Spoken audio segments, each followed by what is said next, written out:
The recent news that Forza Motorsport will be launching with missing features has started a brand new conversation, or actually just restarted one. Why does this keep happening with Xbox first-party titles? 2023 is shaping up to be a year where Xbox has to keep saying the statements "not at launch" or focus on things like 30 FPS. How the tide has turned from Project Scarlet marketing and Series X marketing. Long gone are the days that spoke about 4K gaming and up to 120 frames per second. Now we keep hearing about things that won't be in the game day one, and games that were delayed, no less. So let's dive into what was said. Let's compare it to another racing game and ask the question, why does this keep happening with Xbox first-party titles, even third-party titles, not coming to the Xbox when they're supposed to due to struggles? And what does this mean for other first-party Xbox studios as well as Xbox first-party games that are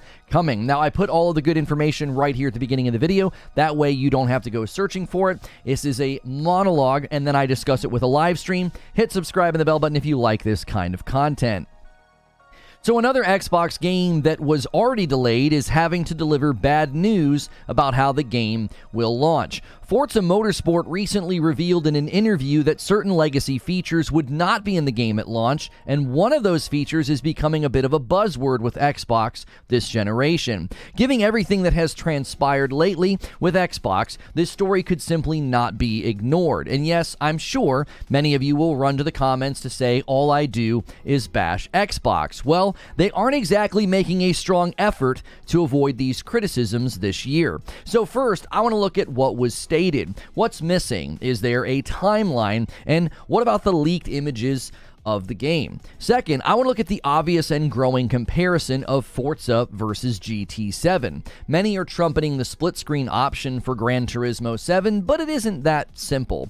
Lastly, and I think the most important question is, what about the future of Xbox first-party titles? The pattern emerging is a worrying one, so we will take a look at everything that is coming, especially after the highly celebrated Xbox showcase this year. So first, what was said? According to GameSpot.com, Turn 10 creative director said that during the Forza monthly video broadcast that the racing game will not feature split screen, spectator mode, or the ability to race against AI in some multiplayer modes, okay?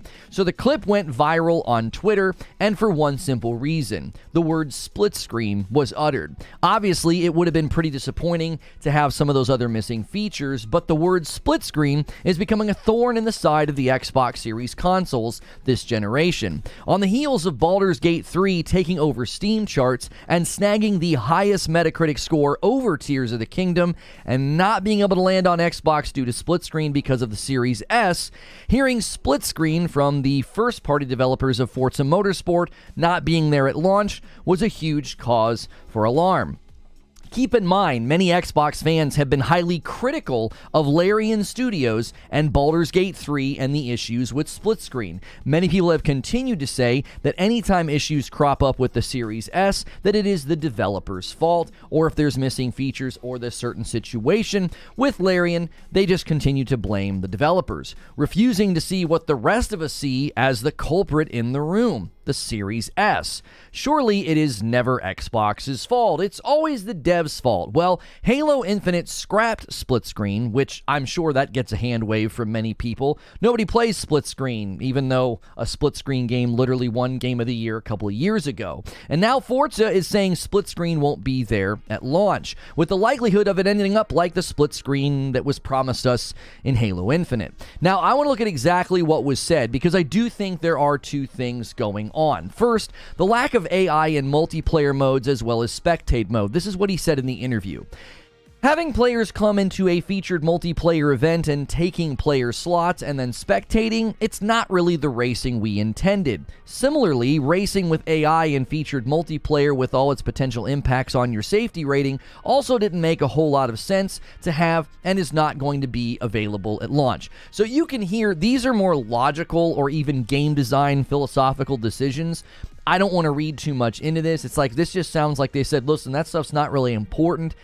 I don't think a ton of people are going to be upset about a lack of spectator mode unless you were really hoping to do, I don't know, like a series shoutcasting your friends or something. And then not having the ability to race against AI, that might cause some frustration. But again, these seem to be decisions that were made from sort of a game design philosophy decision. We don't really want to do that. Maybe it's not that important. Maybe historically these features didn't get a lot of use. But when the subject of split screen comes up, it sounds all too familiar. More from GameSpot.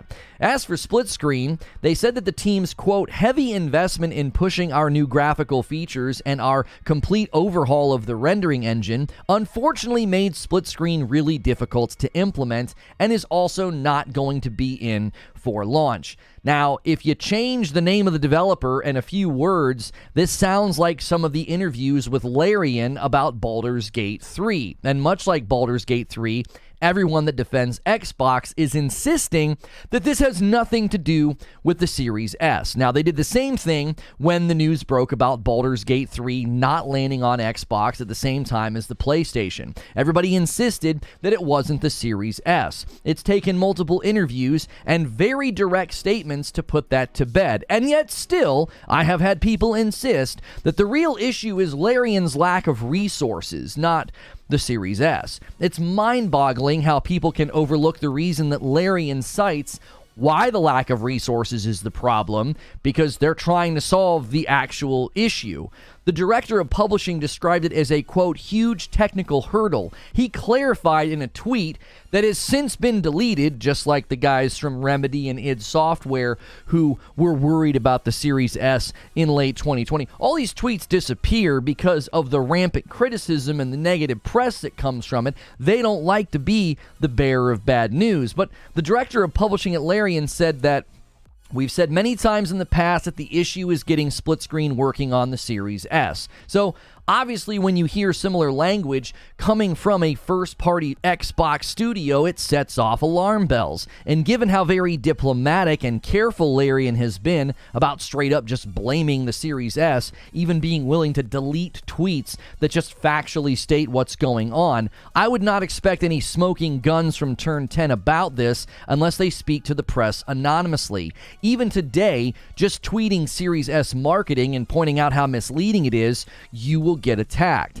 The second major aspect of disappointment about this is very simple. This game was already delayed. Now, it was quietly delayed, but it was still delayed. It was one of the roughly 10 to 12 games that didn't make it in the first half of 2023 that were supposed to land. Some of these have seen significant delays like Ark, but in this case, this was on that big showcase push where they said, hey, here's all the games coming in the next 12 months, and this game didn't make the cut. Neither did Starfield. They simply ignored the fact that it was delayed. They just sort of announced in June of 2023, it's going to release in October. Now, they were a part of the Developer Direct earlier in the year, and it was the only thing at that event that didn't have a release date. So I think fans have every right to be upset.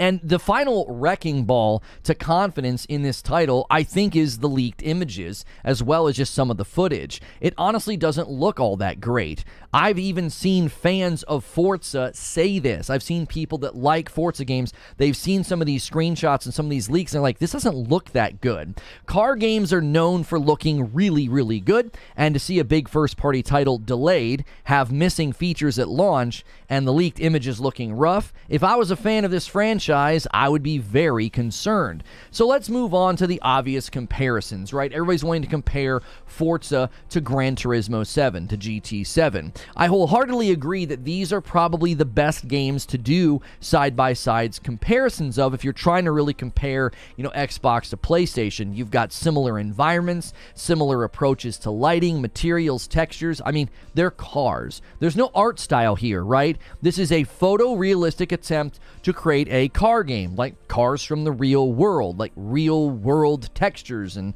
plant life and sunlight, okay? I have to say, I don't play racing games. I never really have. I played GT7 a few times on PSVR 2. It's a really great experience, but I'm just not a car guy. I'm not a racing guy, okay?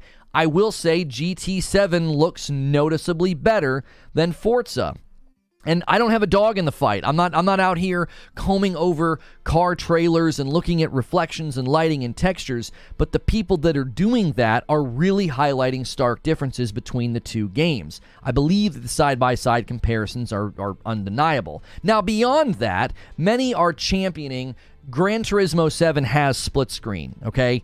This is obviously stoking the console war fires on Twitter. Like, hey, you guys can't even launch your game with split screen. We have split screen. Now, keep something in mind here. I don't know if this is the thing that you want to be out there bragging about. If you're a huge PlayStation fan, you might want to slow down bragging about Gran Turismo 7 split screen. The game released in March of 2022, okay? It's August of 2023. And to this day, split screen has not received high praise from the community. There's still a known issue that they're working on patching a year and a half later, okay? So, yeah, great. You got split screen in Gran Turismo 7, and it's taken them a year and a half to address issues. It has not been something that's highly praised. Everywhere I looked about this particular feature, whether it was videos or Reddit or forums, everyone has been very critical of split screen in GT7. Now, at one level, this does vindicate Turn 10 a little bit. Split screen in a racing game that pushes graphical boundaries is really tough, and seemingly, GT7 hasn't been in a real hurry to fix the issues with it. But at another level, this just puts the Series S more directly in the crosshairs. Because at another level, if you're really thinking about this, if a game specifically made for the PS5 can't do split screen in a beautiful car game without some minor issues, just how challenging do you think it'll be on the weaker Series S? Since we now have a pattern of games having trouble with split screen in the Xbox console ecosystem, and two of those are first-party titles, Halo Infinite and now Forza Motorsport. And some push back and people are like, well, who cares about split screen? Obviously, whether or not certain features are popular is subjective. Like, people could argue all day long about this. Well, I don't care about split screen in a car game. Well, I really do, okay? That's not the real issue to focus on, okay? Listen, I'll give you an example.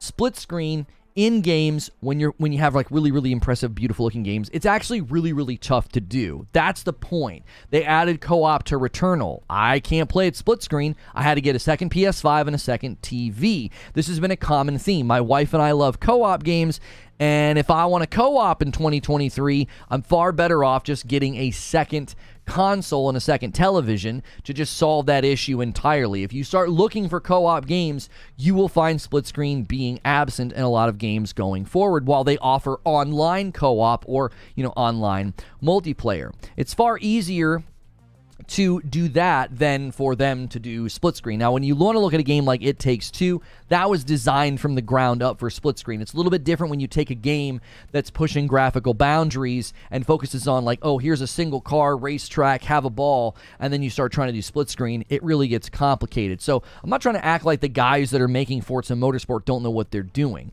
It's just easier, I think, to not rely on devs to do split screen because it is historically challenging. Even if you look at the history of split screen in games like Borderlands 2 and Borderlands the pre-sequel, there were giant FPS drops anytime I played split screen with my wife in that game. All of this highlights what many of us have been saying all along. If you really want to make the case that split screen is really tough to do, what you're actually doing is you're bringing the Series S out on stage and you're kind of embarrassing it, because that's the problem. The Series S is going to be a problem for Xbox this generation. Even if every single dev from this day forward said split screen's not worth the hassle, there are other features and graphical pushes that devs will want to do, and the Series S will seemingly ask you to cut features or other things. And this leads to the biggest and most worrying question of all. What about future Xbox first-party titles? When I saw this Forza Motorsport interview on Friday, I felt like reality was finally settling on me. Future first-party Xbox titles are all in jeopardy. The amount of hand-waving and excuse-making for Halo Infinite is embarrassing. And then, when everybody obfuscated or just flat-out lied about Baldur's Gate 3, I guess I tried to be shocked, but none of this seems that shocking anymore. And now, another delayed title. It's coming later than it was supposed to, and it's landing with missing features, and one of them adds more fuel to the Series S fire. Lest we forget that Redfall has still not received its 60 FPS patch. It's been in the wild for over 3 months. Starfield is launching capped at 30 FPS on Xbox consoles, and recently it became very clear that Avowed went through a graphical downgrade. Now, Avowed removed co-op. That felt more like a natural internal decision to stick with single player. If you go watch the documentary about that, I don't think they dropped co-op because of the Series S, but when you combine the fact that they dropped co-op with the art style change, it really starts to make you wonder.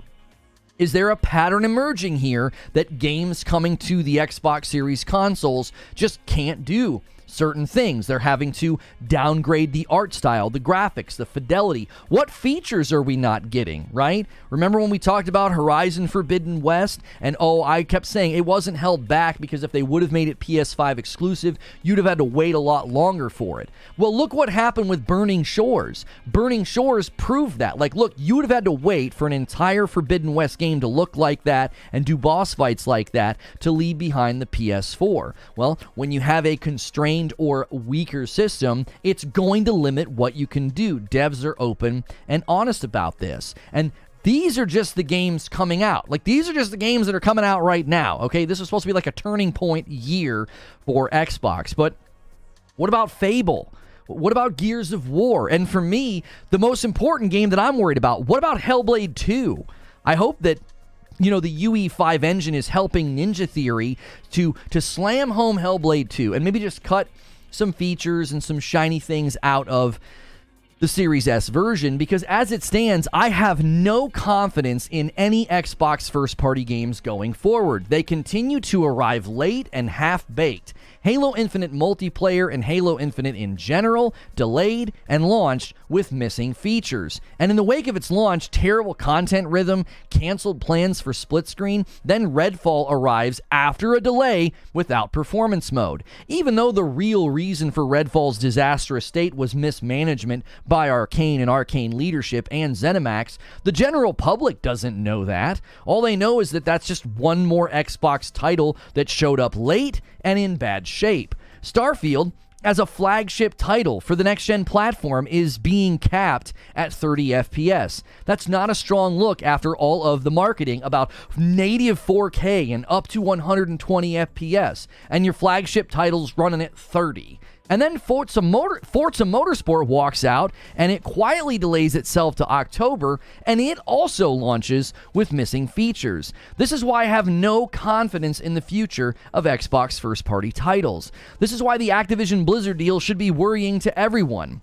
In my estimation, the market was going to lean away from Xbox this generation. It was starting with Bethesda, Deathloop, Ghostwire, and then Starfield was on deck to be an exclusive deal with PlayStation. So, what did Microsoft do? Well, they bought ZeniMax to prevent that from happening. And now, a large chunk of the gaming world is about to be folded into the Microsoft umbrella, and they all have to make their games run on the Series S. They have to pay the Series S tax. Many are speculating that feature parity will need to be abandoned. Some are calling for the Series S to be left behind. On the Kinda Funny Xcast, that was literally said, well, we're just going to eventually have to leave the Series S behind. What do you mean leave behind? We're only 3 years into the life cycle of this generation of console, and Xbox first-party offerings haven't even really ramped up yet. So as soon as they're ready to do that, what are you going to do? Leave behind most of your customers who bought into the Series consoles?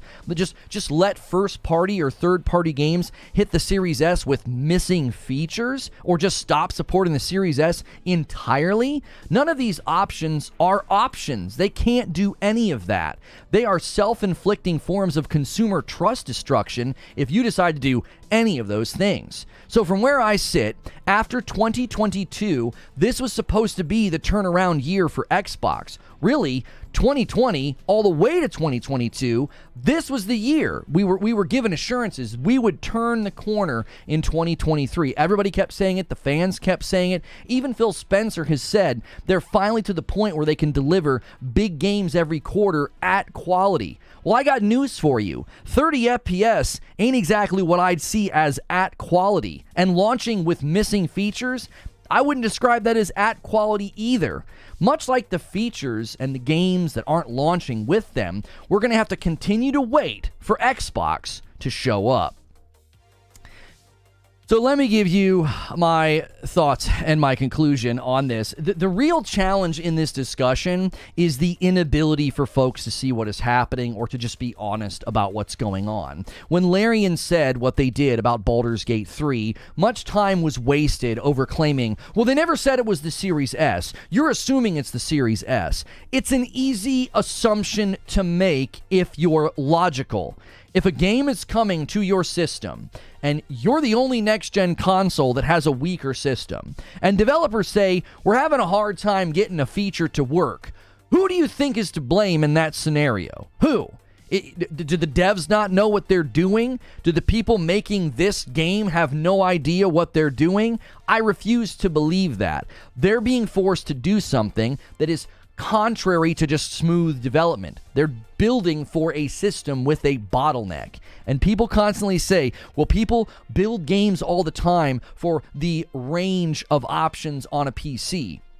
We've had multiple developers weigh in and say it's not nearly as simple. It's far more complicated. And if that was the case, none of these games would be encountering these issues. Baldur's Gate 3 would not want the negative press. Look how well they're doing. They don't want their name sullied with this nonsense, and it isn't even their fault. They didn't decide to make the Series S. Microsoft did. We spend so much time wasting just establishing truth and facts. Then, when they went on to clarify that, Larian finally came out and said stuff, well, then the goalposts just move again. People say, oh, well, they said they don't have infinite resources. Well, how is that any better, by the way? How big of a problem is the Series S that a developer utters that phrase, well, we don't have infinite resources? What company does? What company is built to build for the Series S? Who? Like, if they're building a multi-platform game, are they all going to have Xbox engineers come and help them out? Do you really think that that's something other developers want to deal with? Public scrutiny, being called lazy, having problems blamed on you that are not your fault, and then what? We're all going to have to, hopefully they have enough Xbox engineers to throw at every developer out there that wants to do features that struggle on the Series S. The second thing I want to say is this. Anyone who bought into the Xbox console this generation has to start feeling some measure of frustration. What good is the mantra, the motto, or the attitude of wait until if when you finally do wait, the games aren't even ready? And the waiting honestly makes things worse. It's like waiting over an hour to be seated at a restaurant only to learn that half the menu isn't available. My conclusion is this. While we will probably never get an Xbox first-party studio to admit that the Series S is a problem, it's not hard to come to that conclusion.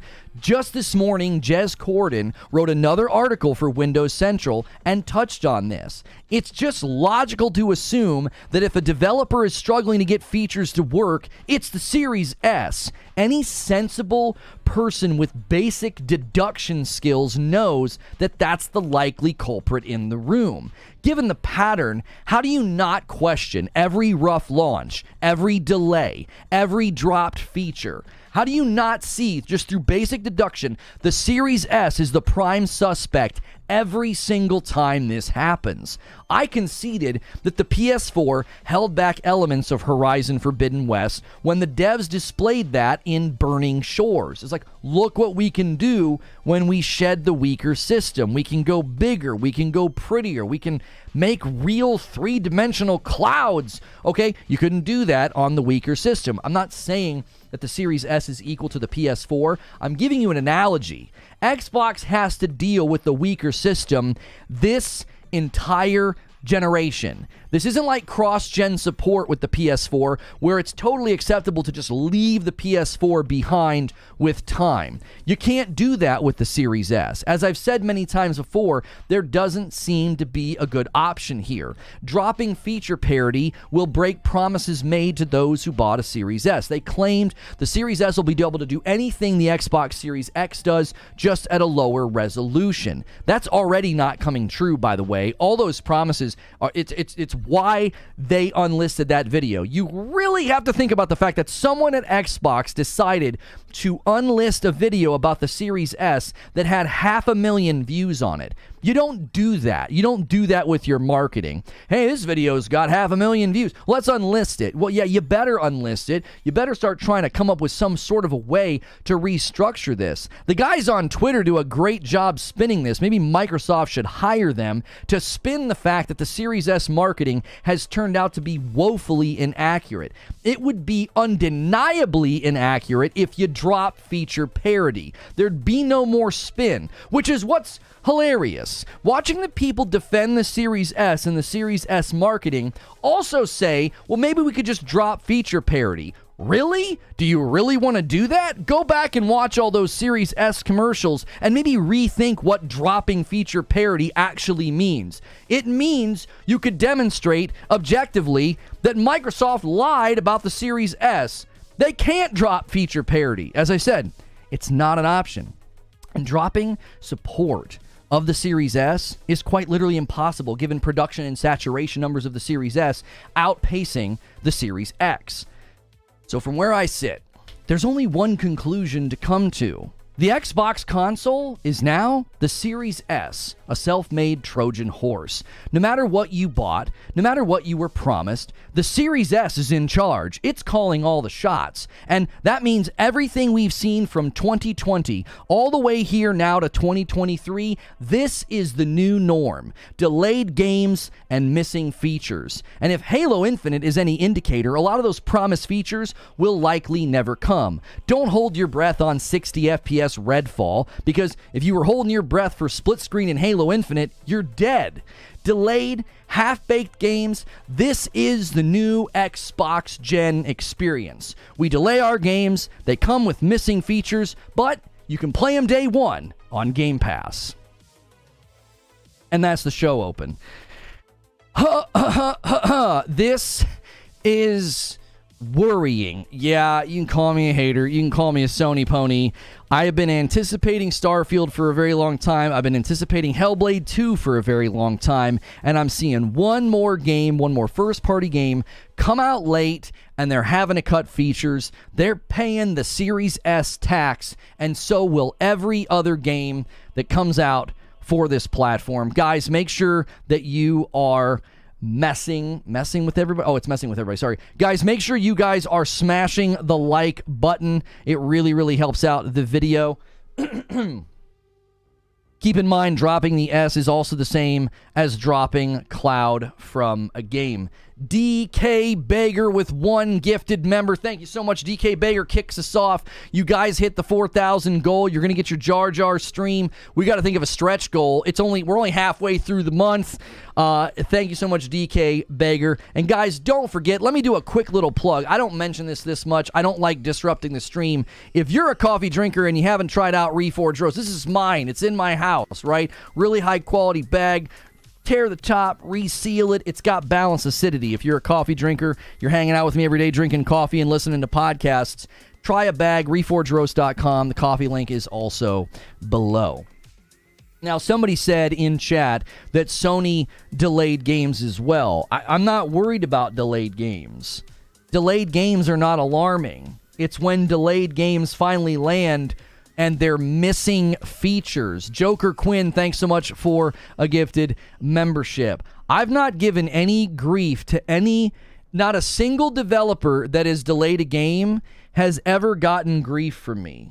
You understand that? I've never once been like, hey, how dare you delay a game? When Starfield got delayed, I literally have a video on this channel that said, just delay it. Like Starfield, just delay it. I want the game to be good. Don't push it out, right? Don't push it out. I have a whole monologue. I have a whole talk show saying, please delay Starfield because I want that game to be as good as possible. I will cheer for the delay of Hellblade 2 because I really want that game to be good. I love the first Hellblade. I will never, ever give anybody grief for a delayed game. But if you delay the game and then it comes out with missing features, That's the issue. It's like, wait a minute, what did we wait for? You delayed Redfall, no performance mode. You delayed Starfield. It better be ready to go. It better be ready to go. You delayed Forza Motorsport, and they're launching without features. And listen, the more important discussion here is, it's not whether or not people want split screen. It's what split screen represents, right? It's what split screen represents. TLU Part 2? I'm not sure why you're talking about TLU Part 2. Missing features should just be part of the delay. I'm not sure what you mean, Ginger. Yeah, Halo Infinite launched after a delay with missing features. They didn't even launch their multiplayer as a full release. They launched their multiplayer in a beta. Listen, this is not about bashing Xbox. It's, this pattern's worrying. It's extremely worrying. What I'm looking at Hellblade 2. I've been following that game since the beginning. I had people saying, it's coming in 2023. Right? I had people saying that. Yeah, if Ragnarok was delayed, if Ragnarok would have come out and they're like, there's features missing. Yeah, you can't turn on performance mode yet. I would have been freaking livid. I'm like, what? Well, then delay it again. Ginger says, if you delay a game, then you launch it with missing features, you should have delayed long enough to get the features a part of launch. I 100% agree with you. I've given Jedi Survivor the same treatment. It's like, you guys delayed the game, and then it still came out bad, and then you have the nerve to tell an interviewer that you could have taken more time and you didn't. No multiplayer, which was promised for TLU Part 2. Listen, if you want to do whataboutisms, that has nothing to do with today's topic. I didn't cover TLU Part 2 back when it came out. I was covering another game and did not do variety gaming coverage. I don't know if that's accurate. If they promise multiplayer and then they cut it or whatever. If they did, sure, that people should have taken them to task over that. Like, hey, you promised something and we didn't get it. That's always an acceptable response as a consumer. Is that a pattern from Sony? Is it? Like, do you want to keep, again, is this, are you booting up blame Sony? Is that what's happening right now? Well, let's make sure and talk about Sony. I haven't had delayed games on Sony with missing features. I haven't. Everything got delayed because of 2020 and 2021. And all of us kind of accepted that. We're like, okay, we're not going to sit here and give developers grief because of delays. We know what happened, right? It was a global situation. People were working from home. It was tectonic to the world. Like, everything got messed up. Making cars, making toasters, making video games. Everything got messed up. Okay? I don't have any problem with that. I have no problem looking at 2020 and 2021 and saying, okay, listen, it's totally okay to delay your games. All of us generally gave these companies a pass because we understood what was going on. And then 2022 rolled around, and one side of the aisle delivered 3 games at quality: Horizon Forbidden West, GT7, and Ragnarok, and one side didn't. One side launched, Forza Horizon and then a half-baked Halo with missing features. So we thought, okay, 2023 is the year that Xbox turns it around. Xbox walks out during their Xbox Showcase 2022 and says, here's everything you can expect in the next 12 months. Half of those games don't make it. They completely spoke out of turn and promised you like 25 games that were going to land in the next 12 months. And like 12 of them didn't make it. Okay? One of the games that did make it was Redfall. Clearly not ready. A bunch of the other games just flat out didn't make it. So that makes 2023, in my opinion, a pretty sour note to begin with.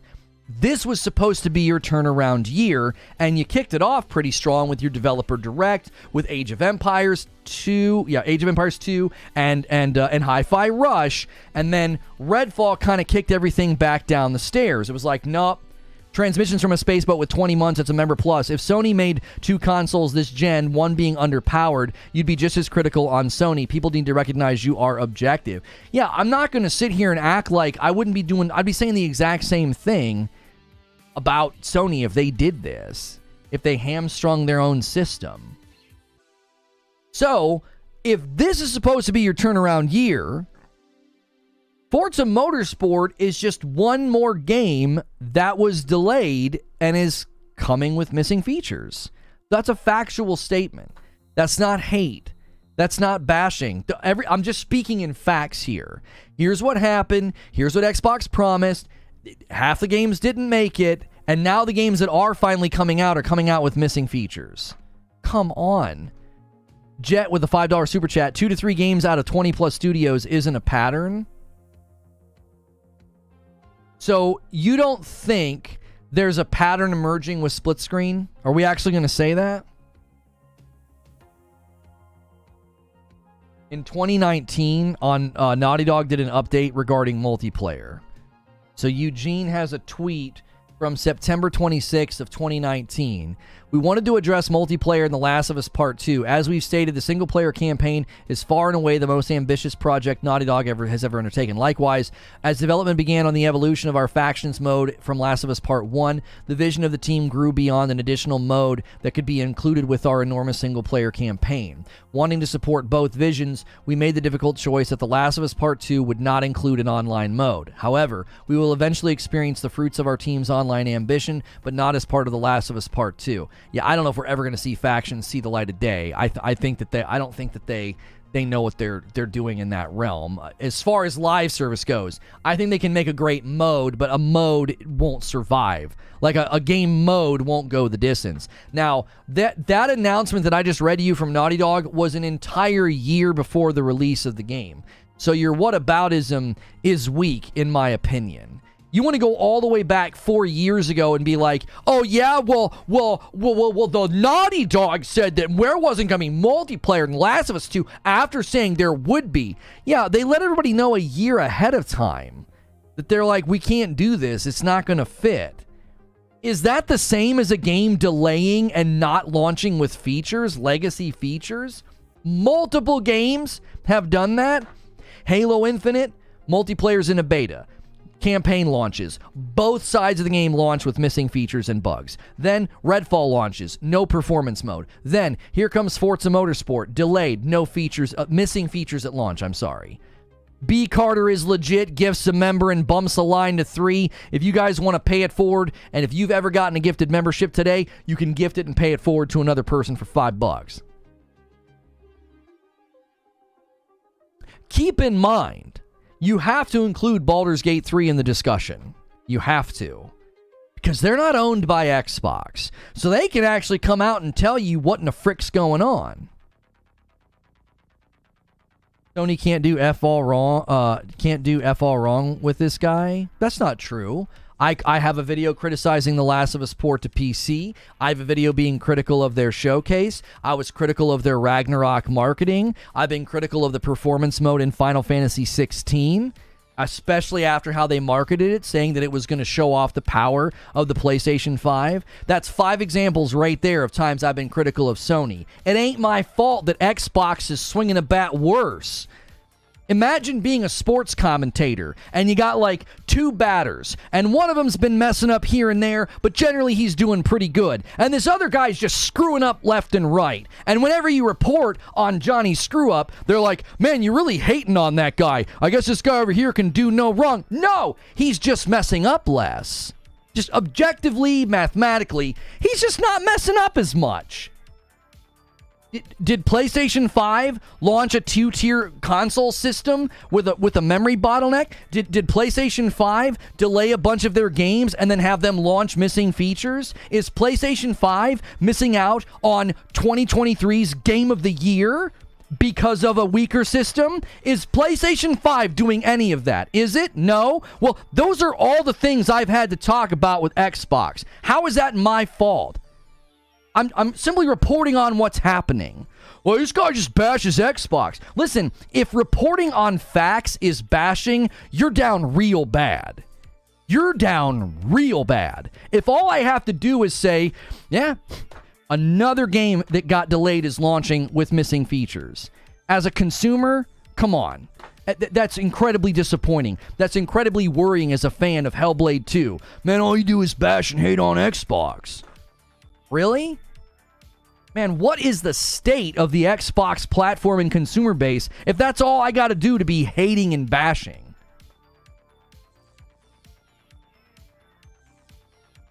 Parasito says, if a car manufacturer were to have 2 or 3 cars with recalls due to airbag issues, would you not be hesitant to buy their car?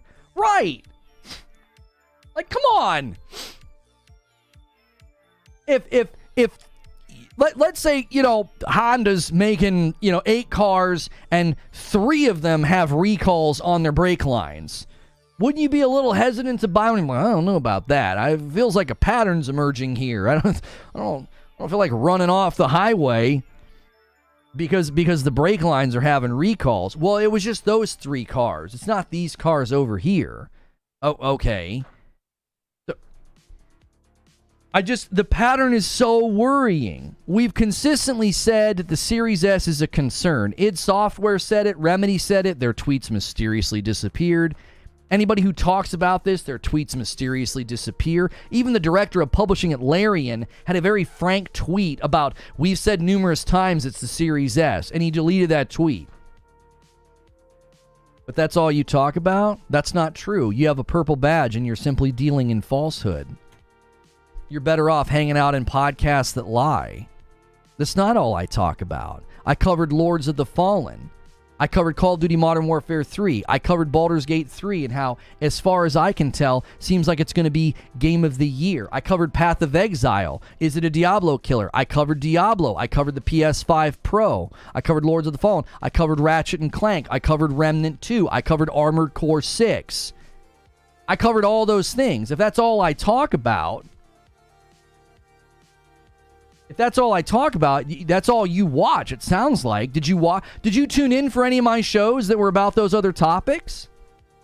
Did you? Outsider gifts another member and bumps the line to 4. Thank you so much. About to tempt somebody to do a big 20 bomb layup. And Brian M with 7 months. We don't like facts around here, boy. You and your fancy trousers and anecdotes.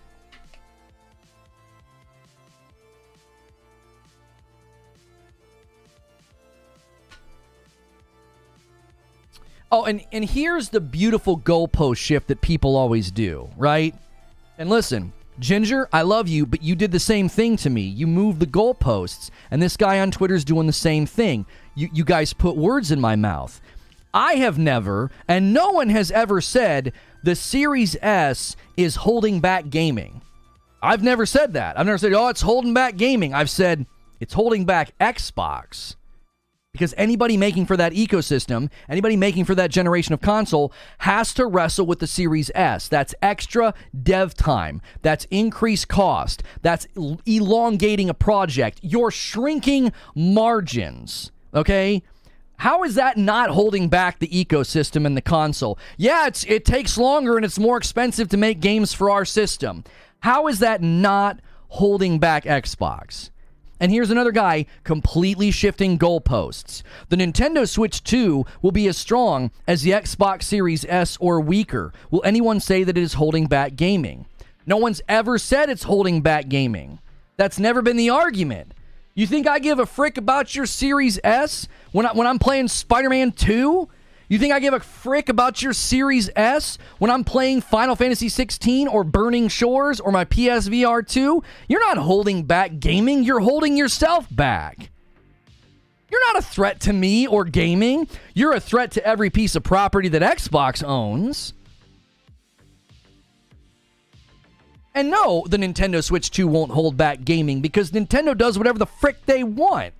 They saturated the market with 120 million portable calculators.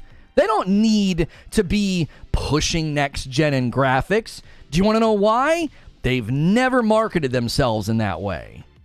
Microsoft marketed this generation with native 4K gaming, up to 120 frames per second. Where is it? Because if you're able to get more people into the space, then you're not holding Xbox back, but you're opening up the player base. Same thing as bringing a game to multiple platforms. There is a cost. Right, but the difficulty there, Ginger, is their hardware sales are falling below Xbox One. So what are we even talking about here? They're going to be the smallest player in the market, and you're asking a developer to spend extra time to sell on a platform that's not just smaller in the market, it always lags behind on sales percentages. The ecosystem doesn't buy games.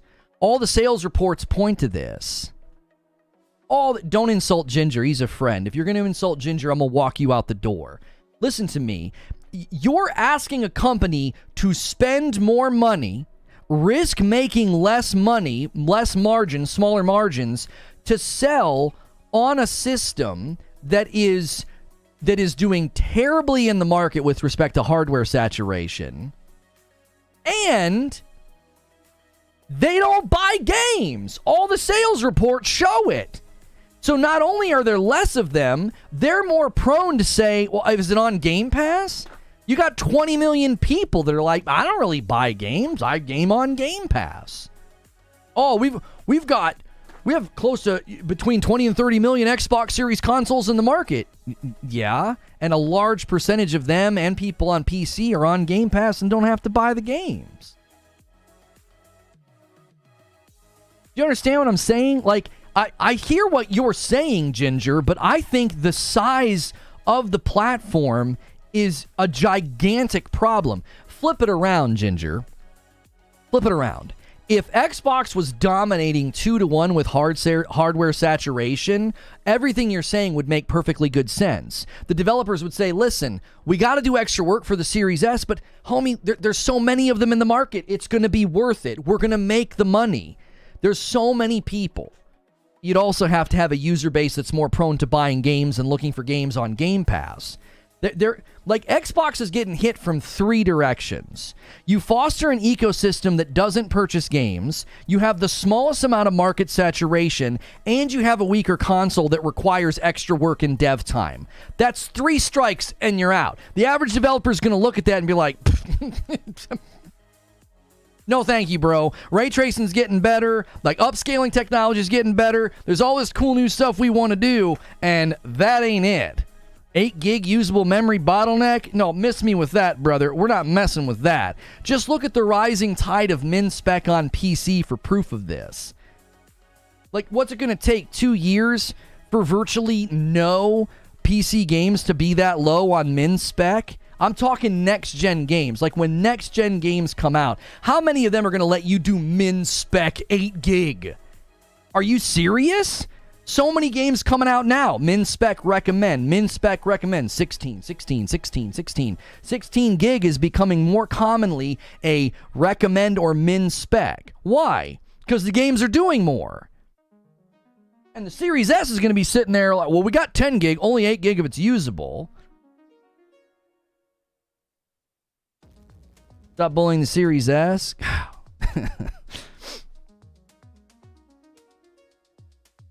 System RAM, you mean? I'm not sure what.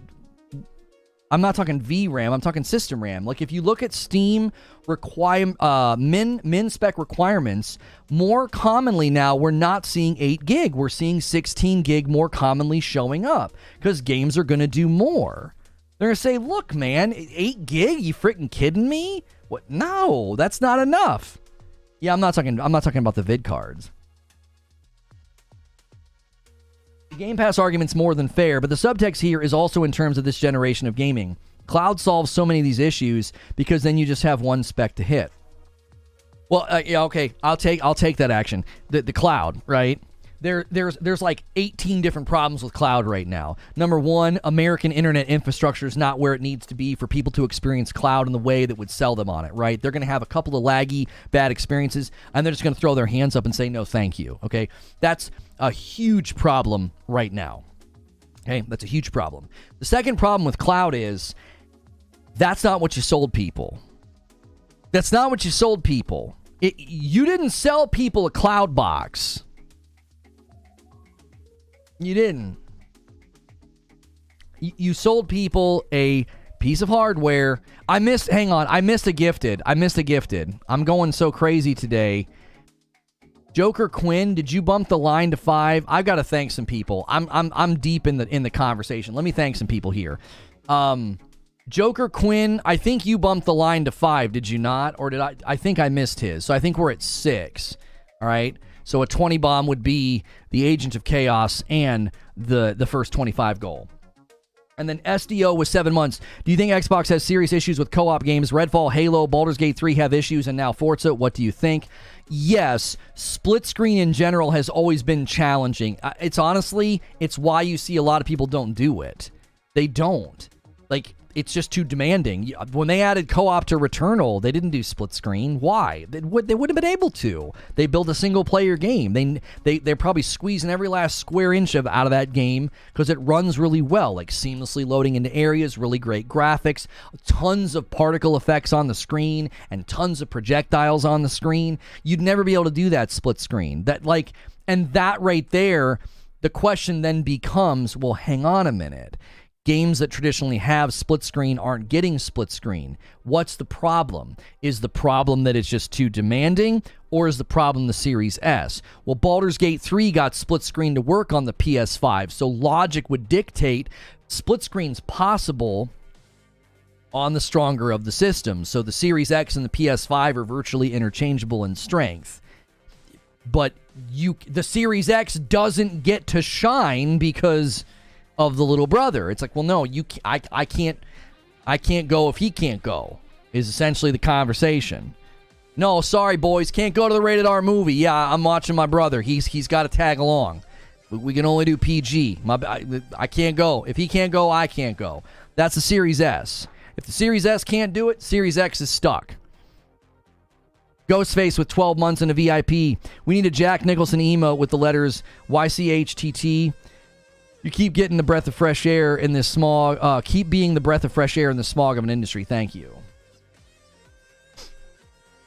So that's not saying it's not with its own challenges, but in terms of development, I think making one cloud release and then stream it to any device. Yeah, Ginger, I just think you're like 15 years too early. You're trying to sell something that devs don't want to do right now. Like, straight up. Devs of video games don't want their games on cloud right now.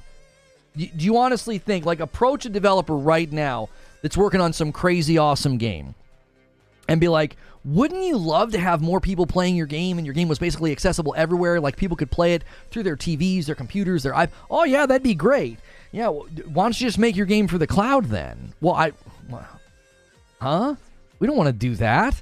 Cloud gaming doesn't look that great right now. Now it's in its early stages. It's gonna get better. Even PlayStation has made some excellent progress. But I don't think anybody wants to develop a game just for cloud right now. Not only that, you're still going to deal with bottlenecks to a certain degree because the systems that you're running them on. Like, let's say you make a game just for xCloud. What Parasito is saying is so important. The cloud profiles are all Series S, even on the X hardware. They run 2 instances on each box. So essentially what you're dealing with is, even if you develop the game for xCloud, you're still dealing with a bottleneck of power. It doesn't solve the issue. It doesn't even solve Xbox's issue. It simply says you're still developing for the Series S. Gaming won't be cloud only. Cloud will be the console entry level price. And then you free hardware from the economics of volume versus power. Well, the only way, but again, the only way Microsoft gets to that point is if xCloud can far surpass the power of the strongest console in the market. Let's fast forward to a PS5 Pro becoming a reality. Your xCloud would need to be able to surpass that in power, as well as it would need to run incredibly well. The latency and the graphics, all of it would need to be pristine. That's not happening this gen. That could happen in 2 gens, maybe. The cloud tech and the infrastructure has so much more work to do. native hardware right now, really strong PC, a PS5, or a Series X, that's the best way to game as far as like next gen, high graphics, great fidelity. That's the best way to game right now, is to buy one or all of those systems. A really great, really strong PC, a PS5, or a Series X. Now, the Series X is obviously the runt of the litter because it's not getting the same treatment because it's got its leg tied to the Series S. If you were only developing for cloud, though, Microsoft could give access to more RAM in the cloud. Specific games could use specific server blades. But now you're talking about something, number one, that isn't happening. Developers would then have to negotiate with Microsoft, hey, we need more. And you haven't compelled the developer to do it. Hey, make your game for cloud. We don't want to. Half disagree. The cloud tech is absolutely at the finish line. The infrastructure is what's lagging. Well, okay. The most important part is the infrastructure for this reason. Your internet and my internet are completely different. Your neighborhood and my neighborhood, your city and my city, we're all in different scenarios.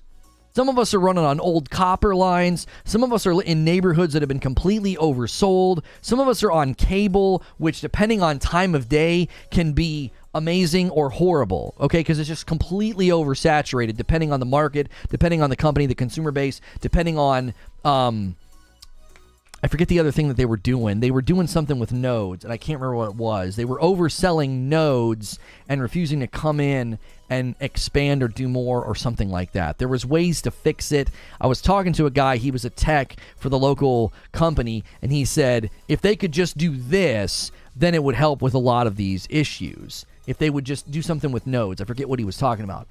And that's the point, though. If the infrastructure is so woefully behind, cloud's not an answer. Because right now, if you play Starfield through your Samsung television, we're all going to have different experiences doing that.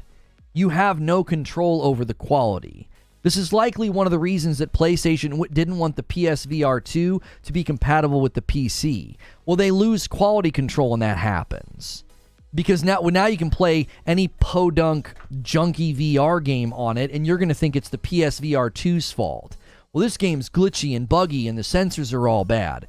Well, this PSVR 2 sucks. And it's like, no, you're playing a junky game. They don't have control over the quality. You don't have control over cloud quality because you don't have control over infrastructure. Infrastructure is a function of time, and when you look at how little the leap to PS4 to PS5 has been in terms of what's possible for the games, I think the gamers will see a massive jump in cloud once ready.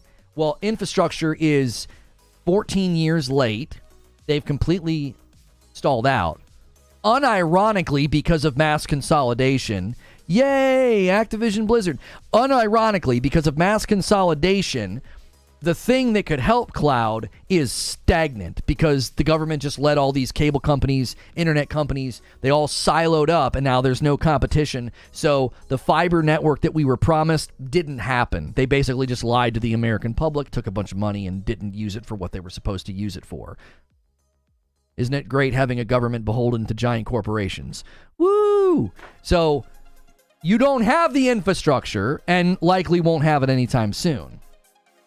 Jet with a $10 super chat. You keep saying missing features when 2/3 of them wasn't planned to be in day one. Comparing graphics on a testing build did the same for Gears and looked stupid when it released. This won't age good. Okay, defending missing features is embarrassing. Stop it. As far as comparing graphics, I've even seen side-by-side footage. And I'm like, oh, you're saying, oh, it's a testing build? Okay. Let's see when the game comes out. Let's see when the game comes out, because I think GT7 looks markedly better. I'm open to being wrong about that, but don't embarrass yourself defending features missing. That's you're looking silly. Have more respect for yourself. Don't defend companies launching games without features after a delay.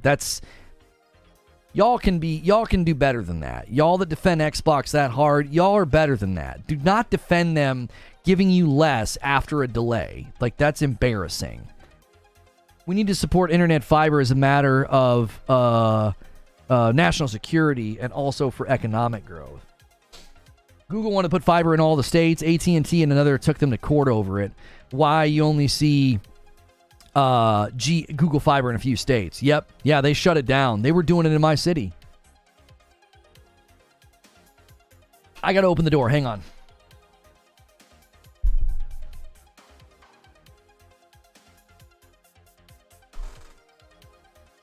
Are they missing features if they were never announced?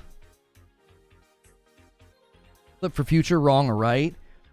How could they not be missing features when the guy in the interview literally says he's talking about legacy features not being there on launch? You got to choose a side, okay? There are people defending this saying, oh, well, it's just not going to be there at launch. They'll add it later. Okay, you just established that the features are missing at launch then. If they're coming later, then they were planned. They're legacy features that they didn't have time to get into the game. We ran into the same thing with Halo. We ran into the exact same thing with Halo Infinite. Well, they never promised split screen. What did you say? They never promised split screen? Are you serious? They never promised the ability to replay missions? They never promised SWAT?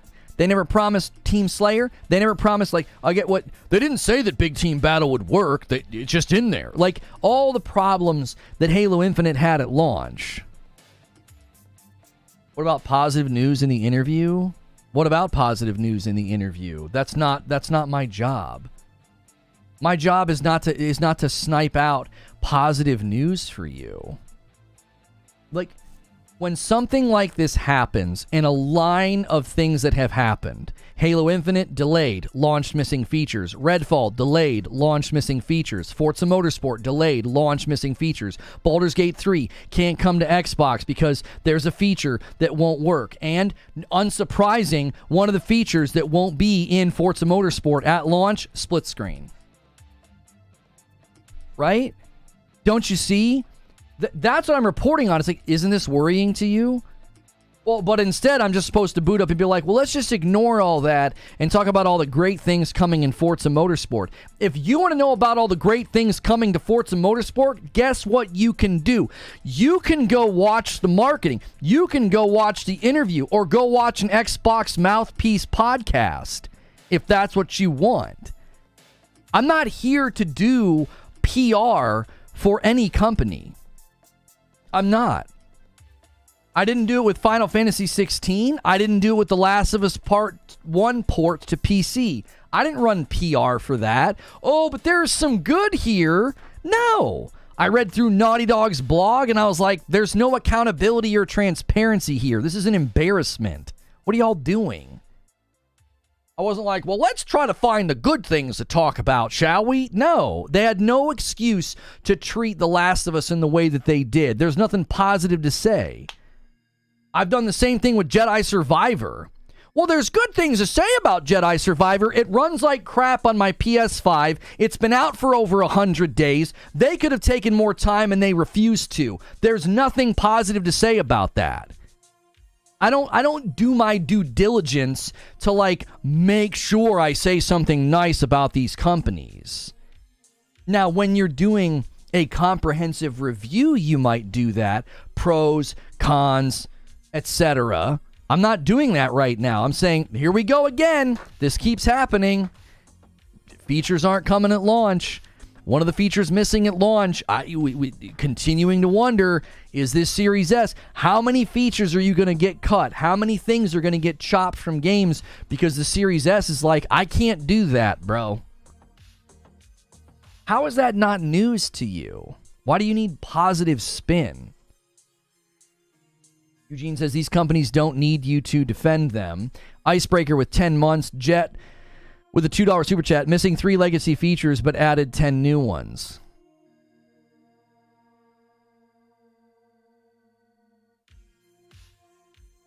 Oh, okay. Just track with me. Track with me. It's not about keeping score about how many features you got and how many features you're missing, right? That's not the discussion. The discussion is, Is there something inherently challenging about bringing certain features to the Series S? And if the answer to that question is yes, there is a problem. Something is going on here. There's a pattern emerging. Split screen is merely a symptom of an underlying problem, okay? Let's say you have a little trickle of water in your basement, okay? The trickle of water is a symptom of something beneath the surface that you can't see. It could be a terrible situation. It could be a minor amount of missing sealant on a window frame or something, all right? You don't know. You just know trickling water, there's something going on here, okay? The symptom, the thing on the surface that we can see as the consumer is another game that can't do split screen. Another first-party studio that split screen's not coming at launch. Likely is not coming ever.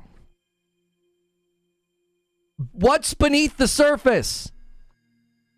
And if we establish that there's a problem beneath the surface, is there a solution? Or is this going to be an ongoing problem for Xbox this generation? Do you think that maybe we're putting our finger on a potential reason why you're still waiting on games? Do you think there's a potential reason why Avowed had a graphical downgrade? Do you think this is a potential reason why certain games are launching at 30 FPS, launching without features? Where are the games? Where are all the games you were promised in the first half of this year? Where's the accountability? So let's just track with what's happened. Around 10 to 12 games that you were supposed to get the first half of the year, they're giant question marks. We don't know where they are. We don't know when they're coming. Why? And the ones that are making it are coming missing features. 2 of the games that were supposed to come in the first 12 months, one of them showed up on time without a performance mode, Redfall. Another one showing up late, missing features. When do you start to ask, like, is there an issue over there? What's going on at Xbox? We're 3 years in, guys. Where are the games? Why are games getting delayed and then also not launching ready? I spent 2 hours looking for split screen capable games this weekend to play with my girlfriend. Well, I will readily concede that split screen is not a common feature. This is not about like holding Forza to a standard of you must do split screen. It's about why isn't split screen there at launch? You're asking the wrong question if you're like, well, how many more games have split screen? Or how common is split screen as a feature? Or are you holding them to an unfair expectation? It's not about holding them to an unfair expectation. It's about saying, well, hang on a minute. What's the reason? What's the causality here? Halo Infinite abandoned split screen. Baldur's Gate 3 can't get it to work to the point that Xbox engineers are coming and helping. Yeah, Redfall was missing a feature. It's called performance mode. That was the big tweet that heard around the world. Yeah, we're launching without performance mode. That's a pretty big feature this generation, I would think. Lightleap with 25 months. I know I'm not here a lot, but I hope you guys are having fun without me. Appreciate you, Lono. Thank you, Lightleap, for continuing to support the channel, even though you can't make it with your schedule, man. I appreciate you keeping that membership going. Red badge over 2 years. Appreciate you, dude. See, that's why I feel like so many times in these discussions, we're too used to keeping score on Twitter. Just stop keeping score for just a second. Forget PlayStation exists right now. Imagine a reality where it's just Xbox. What would your consolation be?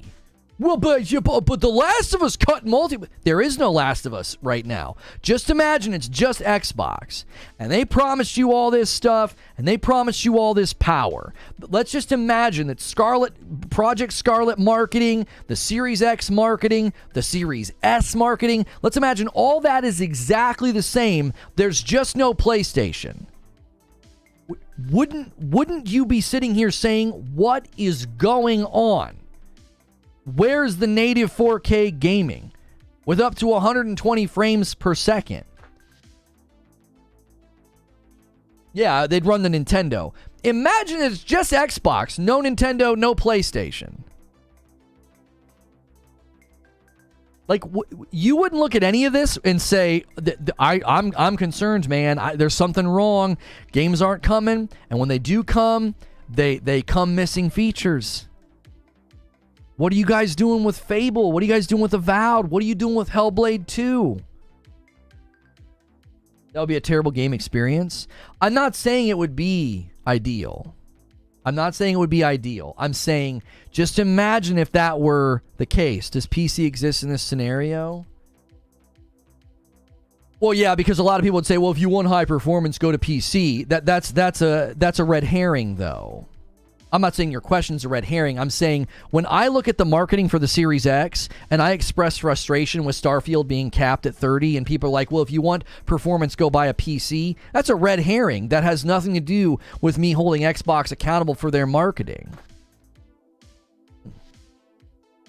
Native 4K gaming up to 120 frames per second, you are really far below that. If it's designed to deliver that, where is that? Regardless of how common split screen is in games today, if it is an intended feature of the full finished game, then of course it's a valid criticism. That's exactly the point.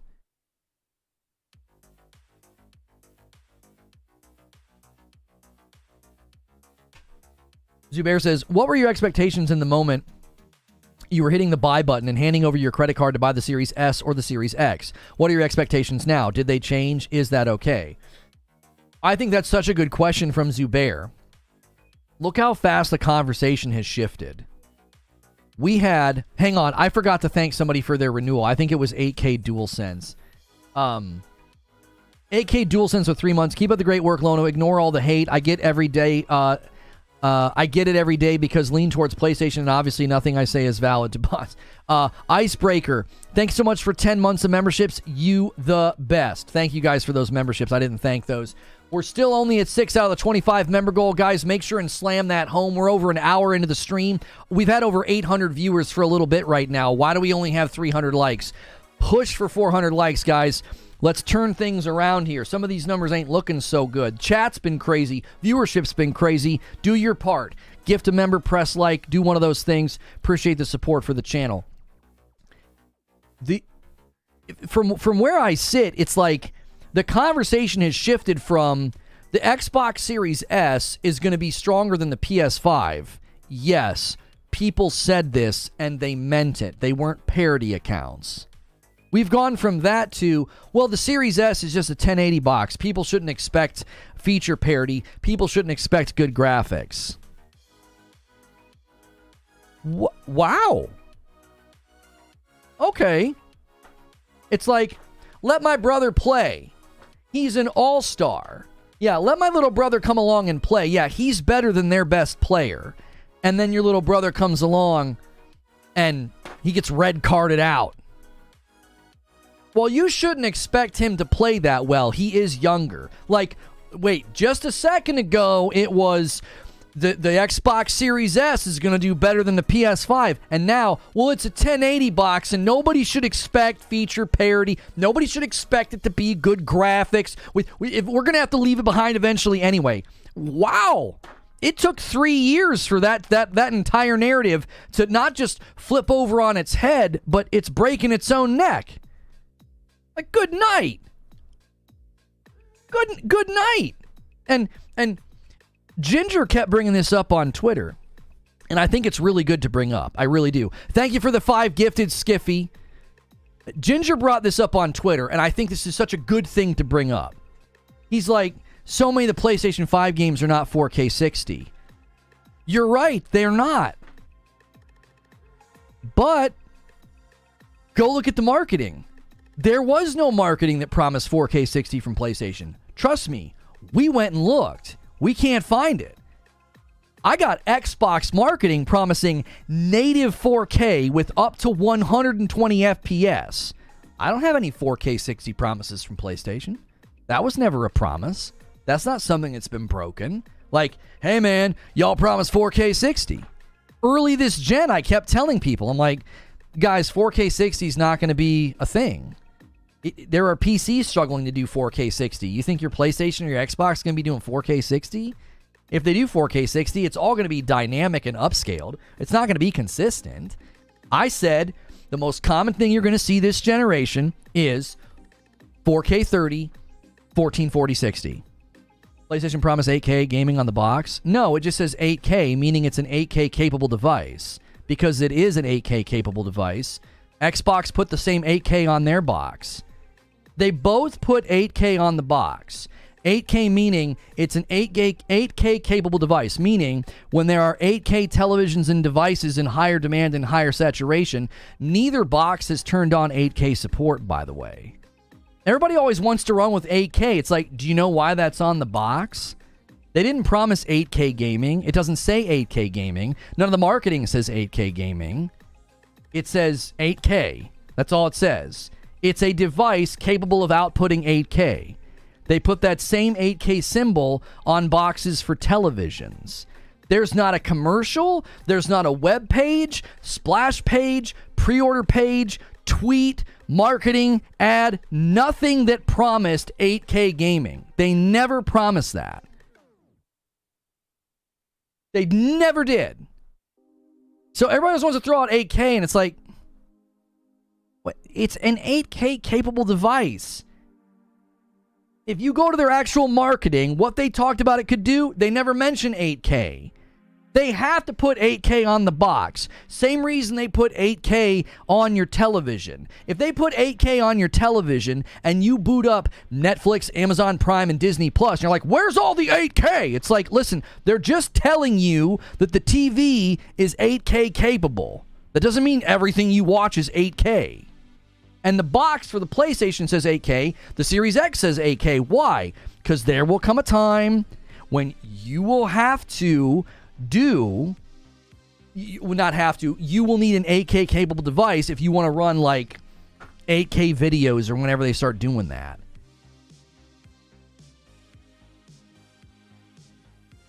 Yeah, here's more Xbox marketing that says true 4K gaming, up to 120 frames per second, 8K HDR dynamic range, the fastest, most powerful Xbox ever. True 4K gaming. And the 4K 60 promises were never uttered from PlayStation. So it's literally a fabricated, broken promise to be like, well, PlayStation doesn't do 4K 60. Okay, where did they promise 4K 60? From moment one, I never anticipated getting 4K 60. I always thought if I do 4K, I'm getting 30. I thought that from moment one. I thought, 4K? Really? If I go up to 4K, there's no way I'm getting 60. All you got to do is look at PC rigs trying to do it. So, what do I get? I get 4K 30 and I get 1440 60. Every first-party PlayStation title has delivered on that promise. They delivered 4K gaming. They've delivered 60 FPS. They've delivered 0 load times. They made good on all their promises. PlayStation promised lightning speed load times. I got that. I got that in free updates to some of my existing games like Ghost of Tsushima. I got that in the new games. I get 60 FPS. I can turn on 4K ray tracing if I want. I got all those things. Xbox promised native 4K gaming with up to 120 frames per second. Where is that? Where's the native 4K? What games are running native 4K on the Xbox? Where are all the frames? Where are they? Redfall's at 30. Starfield's at 30. What, are we going to keep going back to Forza Horizon and Halo Infinite? Halo Infinite's not even a next-gen game. It's a cross-gen game. My wife needs me, but my final point is Forspoken. Different games need different things. It's a software issue, not a hardware issue. I'm not sure why you're bringing up Forspoken.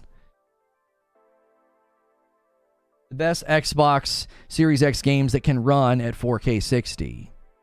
They're 4K 60 on the Xbox doesn't... hang on a minute. I was talking about the PlayStation. The PlayStation 5, people are like, well, it doesn't have any 4K 60. They promised 4K 60. No, they didn't. I would hazard a guess, 90% of the games hitting 4K 60 on the Xbox are cross-gen games. So the frick what? I don't care about that. I didn't buy 4K. I didn't buy a box to play 4K 60 old games. And I never said that Xbox wasn't delivering 4K 60. I said they promised native 4K with up to 120.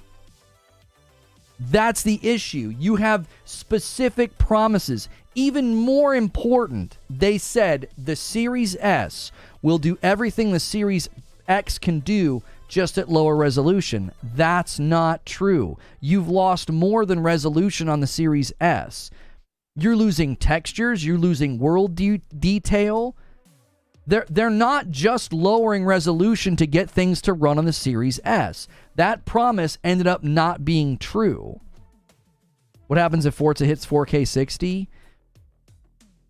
I only brought up 4K 60 because Ginger and others have consistently said, well, PlayStation doesn't hit 4K 60 in like Final Fantasy 16. I'm like, they never promised 4K 60. If we're talking about marketing lining up with the products, the marketing of the X and the S doesn't line up with the products.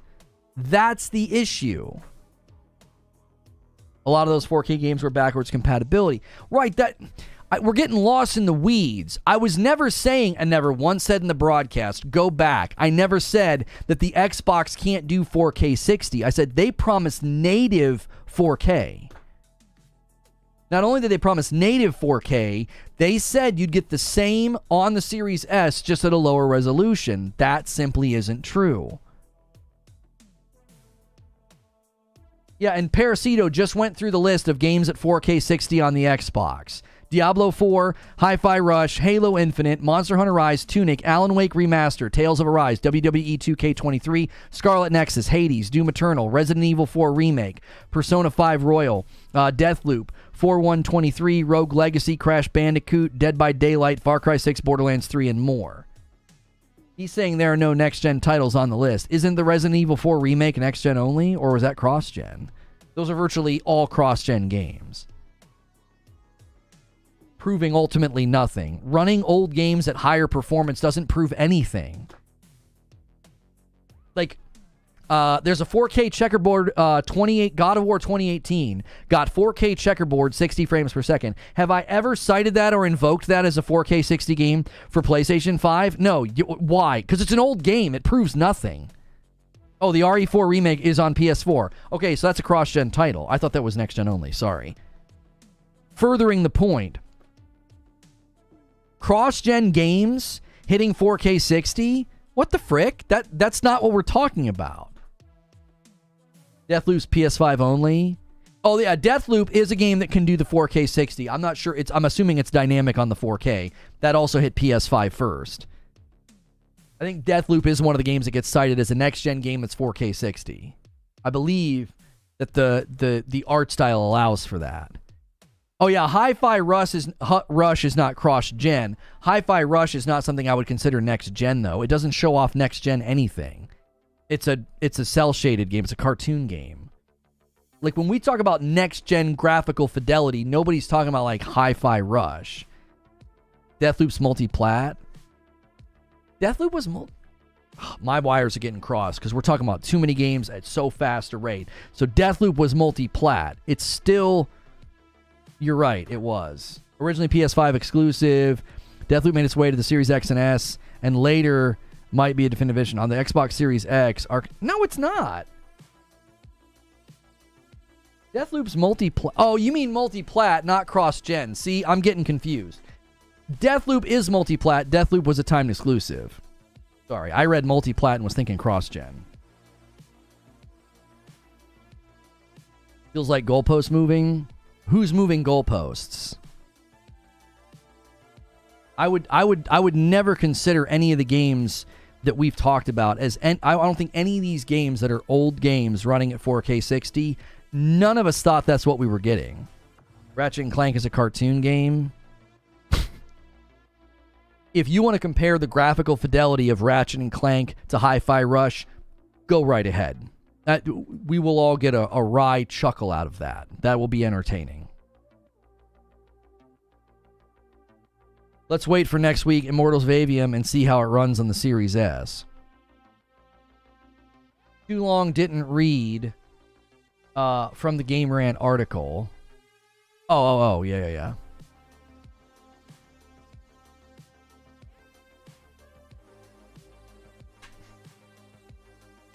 What console runs a stable 120 FPS, PS5 or Series X? Well, there's 120 FPS mode in Modern Warfare 2. I didn't look at any of the breakdowns about how stable that it ran. I didn't look at any of that. The goalpost moving is citing videos, store pages, etc. regarding X and S performance, and the comeback being, but the PlayStation 5 box. I tried to say that so many times yesterday to Ginger. I love Ginger, but I'm like, bro, that's such a false equivalency. There are interviews with the guy from the Series S video, the guy with the really long beard. There's interviews with him. There's videos with him. And he's citing all this stuff about the Series S. And none of it's true. And you want to be like, but 8K's on the box. And I'm like, what? That's a false equivalency. Okay, Ginger's back. I was trying to drive that point home on Twitter. I was like, brother, that is a false equivalency. Like, nobody's buying any of these boxes and expecting 8K gaming. Nobody promised that. But there were direct quotations from Xbox. Forget about the Series S for a second. Just look at the Project Scarlet marketing. I feel like none of that came true. I don't feel that way on my PS5. I'm like, on the PS5, all of it's true? No, it's not, Ginger. I can demonstrate for you numerous games that when going to the Series S, they've had to do way more than lower resolution. Therefore, I have falsified the claim in the marketing, in the interviews. I have falsified the claim. The claim was Series S will get everything the Xbox X gets, but the Series X, it'll get everything the Series X gets at lower resolution. That's what we were promised. That is not what we have received. We have received a box that has to do way more than lower resolution. Therefore, the marketing claims have been falsified. I'm not talking about the up to. I'm not talking about native 4K. I'm talking about there were specific claims and promises made about the Series S that are simply not coming true. It can be demonstrated. It can be factually demonstrated that the Series S is not just losing out on some resolution. It's losing out on texture fidelity, lighting. It's losing out. It potentially could lose out on features. Like what? There were texture fidelity things that had to be completely removed from Street Fighter. There's been other games where we've seen they've had to remove foliage in the game. They've had to remove elements in the game. There's been other games that have had to turn off entire things. It's not just resolution. The statement was, yeah, you're just going to have lower resolution. That claim has been falsified. There's tons of games right now you can point to that, like, did they just lower the resolution? No. They had to turn off lighting. They had to turn off texture fidelity. They had to turn off other things just to get the dadgum game to run right. Goodness gracious. He promises 1440, and they couldn't even do that with Diablo. Diablo is 1080 just to hit 60 frames per second. The video also says they have the same critical components. That's what we would call optimization. Ginger, I love you, but the constant invocation of the fact that you're an engineer. I've been covering games for a really long time, bro. The basics of development are so readily available. Yes, that's called optimization. Yes. Optimization that far goes beyond just lowering resolution. In the beginning stages, id Software spoke about this. Three lead engineers from id Software said, lowering resolution will have marginal effect at best. These are the kings of optimization in the industry. id Software. These are gods. They're titans in the industry. And they said in the early stages, they're like, lowering resolution? That's not going to be enough. They expressed significant concerns about the Series S. So I see your engineering expertise, and I raise you 3 engineers from id Software. I'm going with them. I'm going with them. These guys have been making games. They understand how to squeeze every last square inch out of power out of something. Their games look and run incredibly well. And in September or November of 2020, they were like, the Series S is going to be a problem. And they cited all these reasons, and they said lowering resolution is not going to be enough. So you want to be like, well, a lot of these gamers aren't engineers. They don't understand development. These guys do. They know way more than me. I'm going with them. From that point in time, I have said, this is a self-made Trojan horse. The Series S is a self-made Trojan horse. If developers at id Software say that, all their tweets disappeared, by the way, after the acquisition. Gee, I wonder why. Hey, now that we own you, you guys mind taking down those tweets? Because, you know, that's pretty problematic. Even Larian had tweets that had to come down. So the statement you're making is that Xbox said the only thing the S won't do is just native resolution. I'm looking for that statement now. No, I quoted it. I quoted it in my tweet to you. It's directly from the video that I linked in one of my replies to you. So in one of my replies to you, Ginger, I linked to the video. And I said, I'm trying to find it. Okay. Series S is designed to deliver the same next-gen experience at 1440p. There's another video where he says it's going to be basically it's going to be easy. They're just going to have to lower the resolution. Like, you're not going to miss out on anything. That's literally what the marketing is claiming. You're not going to miss out on any of this stuff. Yeah, Jason Ronald did an interview with Paris, and man, he doubled down on these claims. So Starfield's next-gen title, it has systems that couldn't run on last gen, even though it's 30 FPS. Might disagree. He can correct me if I'm wrong. I'm not sure what you're saying, D-Tom. Multiple companies have said the Series S is a problem, and sadly, the people paying the price are the players.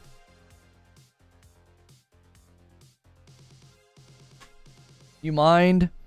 It was probably more like if you want to stay employed. Right. They're like, look, if y'all want to stay working here, we're gonna need you to take those tweets down. You know. Like, I'm telling, if any other company did this, people would be screaming. Why does Xbox get so much of a pass? If another company made claims in their marketing and then set the video to private, and then they acquired studios and people at the studios that express concerns about the weakness of hardware, if suddenly those tweets disappeared. So you got a video set to private, you got tweets disappearing, and now even Larian, in their effort to be diplomatic, they've deleted tweets. And you're like, yeah, this is no big deal. This is all totally fine.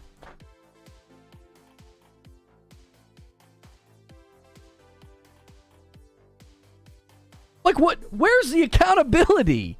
They can just literally scrub tweets, remove videos, and you're like, yeah, well, the Series S is basically a 1080 box. Nobody should expect good performance out of it. What? What are you talking about?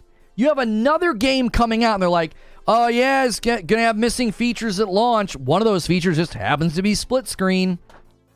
Apparently, the thorn in the side of the Xbox ecosystem. A feature I had in GoldenEye is a thorn in the side of the Xbox ecosystem.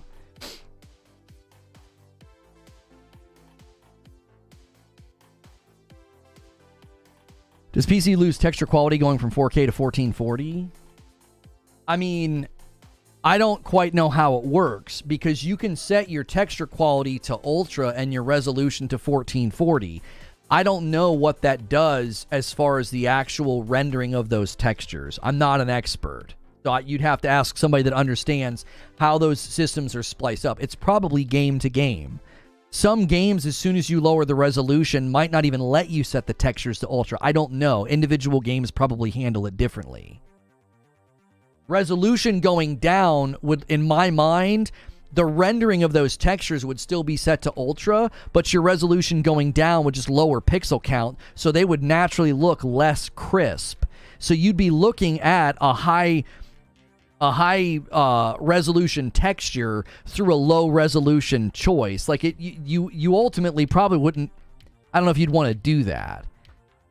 You use lower resolution textures, but there are other things like desolation that can control how surfaces look. Yeah, that's a world where I'm not an expert. I defer to the experts on that stuff. I don't really know how that works, because yes, you're lowering resolution. In setting the textures to ultra on 1440, you'd probably be like, well, it's probably just better to put it at high. You're lowering the overall resolution anyway. It depends on the implementation of your LOD maps and how the culling systems work. Yes, it's a game-by-game basis. See, I have no idea what the frick Paris just said, so there you go. You know how we know that marketing was heard and stuck with people? Because people cite it in defense every time. What do you believe is cited every time, Eugene? That the marketing was heard and stuck with people because people cite it every time? It baffles me, why are we only hearing about missing things now? Why not months ago? Well, Josh, I'll be honest with you. This was supposed to be the year that Xbox turned things around. And they have more delayed games, and now we have stuff missing features. What is this? Why did I get mentioned in this? Oh, I was tagged in this tweet. In Dreams tweeted, I'm in their tweet. They said, our Synapse speedrun competition is heating up, and wow, some of you are very fast. The current rankings are in. Crow Collings, Nicolo, and Herbie, PS5, are the top 3. I'm in 7th. Can you disrupt the leaderboard with your time? I'm 7th at 58 minutes. There's a big difference between 7th place and 6th place. 6th place is 37 minutes. I'm in 7th at 58. So there's a big jump there. People are figuring out how to really shave time off. If you want to get in the top spot, you're going to need to beat 24 minutes. That's crazy. That's really cool that they did that. Want to win exclusive Synapse merch signed by the team? Think you can top our leaderboard? Drop your fastest surface level memory runtimes in the comments with your proof. Oh, well, people might start posting proof, and then I might get bummed. I didn't post my proof for that. I just posted the image because I was excited. Not to burst your bubble, you're about to get crapped on. Oh, I believe it. I believe it. I wasn't even going for time. That was my first clear. I wasn't even going for time. That was just my first clear ever, and I tweeted about it. That's cool that they included me. They're really nice. They're really nice devs. I appreciate what they do. They respond to people. They respond to DMs. They're super dope.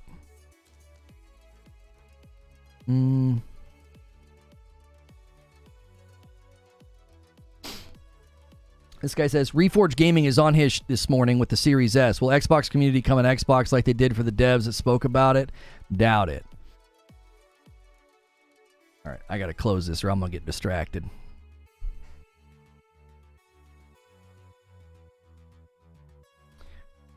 I was talking about liking those things, but being so devoted to a platform that delivers the least for so long compared to the competition is head-scratching. They've made one of the top 5 games of the year. Shame it won't get more recognition. They'll get recognition at the Game Awards. It's the best. It's got to be the best VR game this year.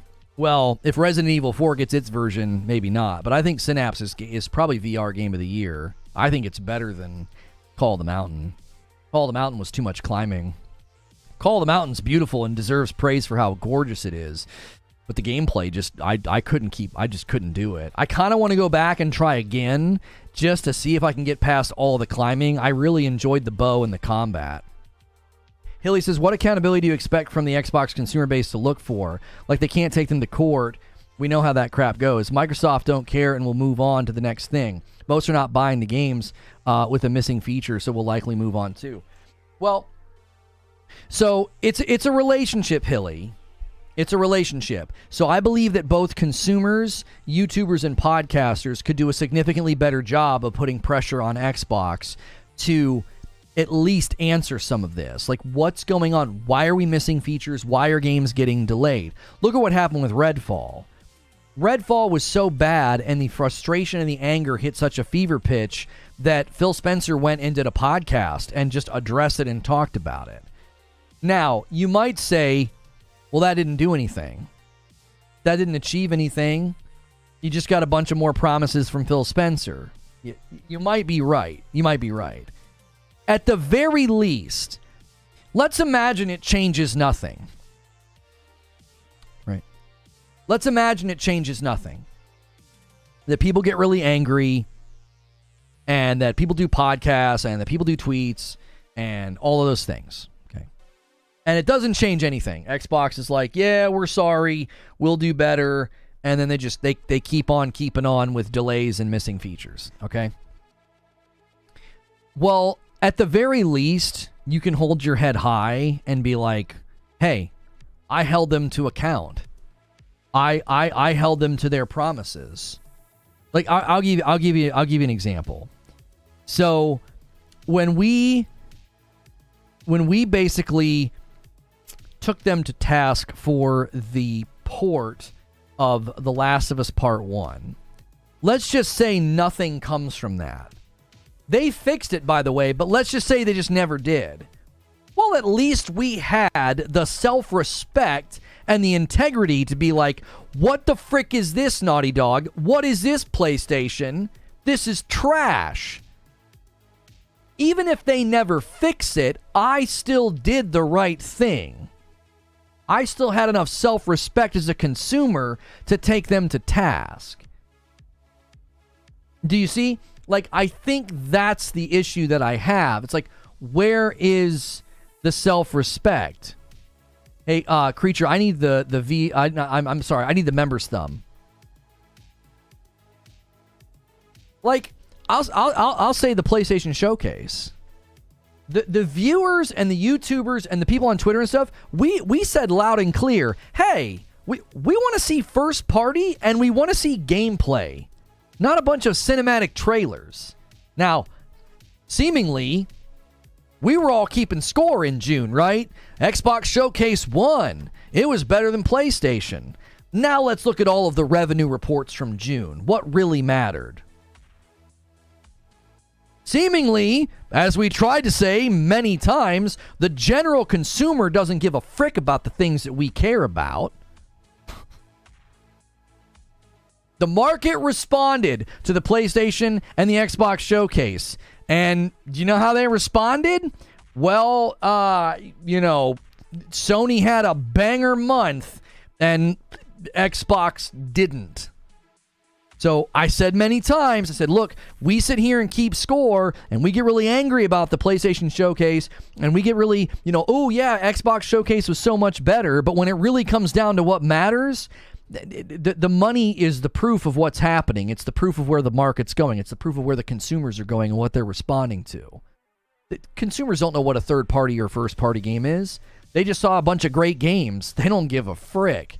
And then, Spider-Man walked out and was, the 10th most purchased game in June. I want to make sure we don't miss discussing how Xbox can get out of this mess. I have no idea how they do that.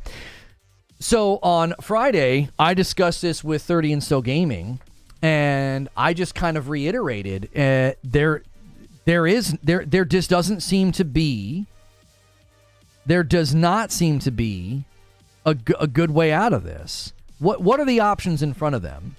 Like, so, just this morning, Jez Corden puts out an article for Windows Central. And you can even hear it in his article. It's like, what the frick are they going to do? You going to drop feature parity? Can you drop feature parity? I don't think you can. Every single person that bought an Xbox Series S would have every right to be like, what the frick are you doing?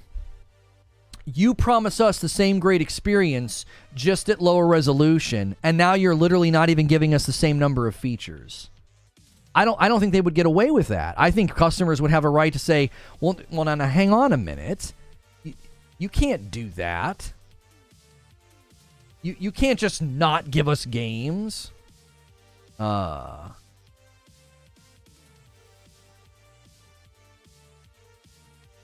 It's just DLC. Hang on just a minute. I'm getting the members thing ready here. So, if you drop feature parity for the Series S, you're going to face consumer backlash that would be completely justifiable. Like, this is what you told us we were going to get. We're not getting that. We're getting some weird, like, half-baked console now that doesn't get the features that the bigger box gets. That's not what we were promised. Like, kind of funny XCast, Destin's like, well, they'll have to leave behind the Series S eventually. What the frick are you talking about? They're 3 years in. They've barely delivered any first-party titles. What do you mean they're going to have to leave it behind? They can't leave it behind. That's not an option. It quite literally isn't an option. Now I understand where Lono and I have a difference in what was marketed and how it's interpreted. So Lono isn't wrong. The line is just at a reduced rendering resolution. Helix bumps a line to 13. We haven't missed the 25 goal since November of last year. Y'all are going to have to bring it. Y'all are going to have to bring it. All right, hang on 1 second. I got to go in here and tell the Premiere to redirect to there. And then save. There we go. Therefore, I stand by my statements, but I understand Lono's point a little bit more. Yeah, I felt like, because it's Twitter, we were passing in the night a little bit, Ginger. I was like, I don't feel like I'm running a narrative. I genuinely feel like this marketing is for something that doesn't exist. Project Scarlet and Series X. Where is that? And then when you look at the Series S, it's like, I think it gets worse. Like, where is that? It goes from being a 1440 box that'll be able to do everything that the Series X does to being a 1080 box, and they're having to cut more than just resolution.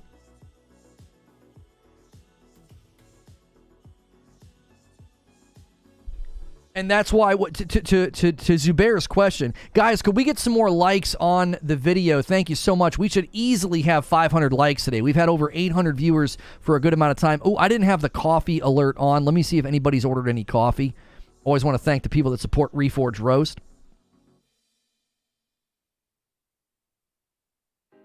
Thank God PlayStation doesn't have something like this.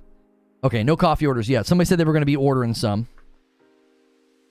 Eugene says, I don't know what they do. I don't care what they do. They dug this hole. All I know is I will not enter that ecosystem in any way as long as feature parity is their policy.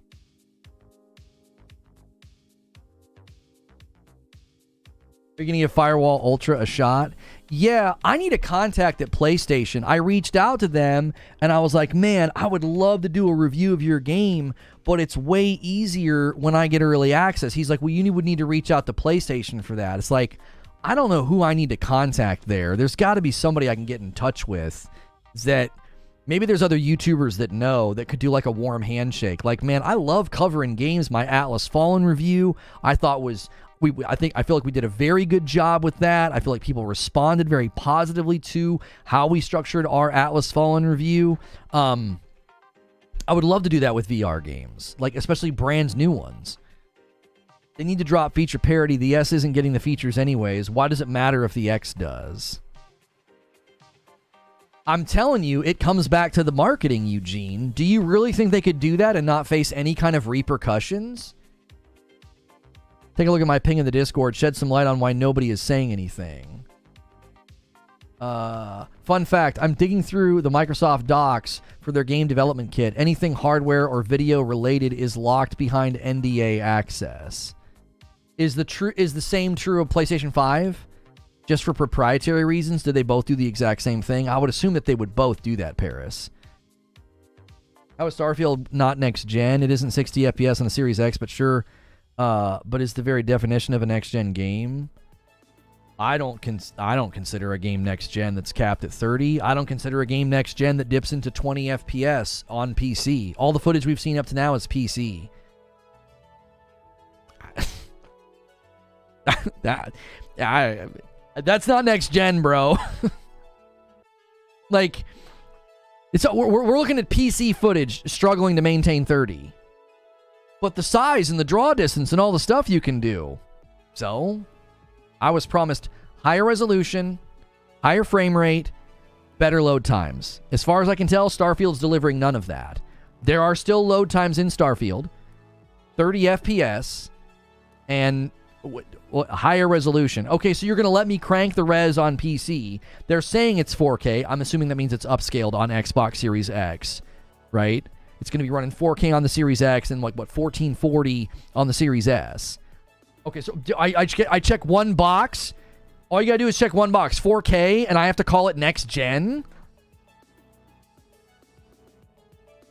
Hitman with a $5 super chat tip. Starfield will be amazing, but Baldur's Gate 3 will be game of the year. The game's nothing short of amazing. The year gaming is unreal. Have a great week. Thank you, Hitman. I would say the same thing about PlayStation games. I don't care who's making the game. I don't care where the game is landing. If you're like, yeah, here's our game. It's capped at 30. There's loading screens. Oh, but you can play the game at 4K. I'd be like, that's not next gen. That's not next gen at all. You checked one box. The PlayStation Dev portal is entirely locked behind having a dev kit. Microsoft has partial public access. Okay, so I wouldn't consider that to be any kind of a smoking gun.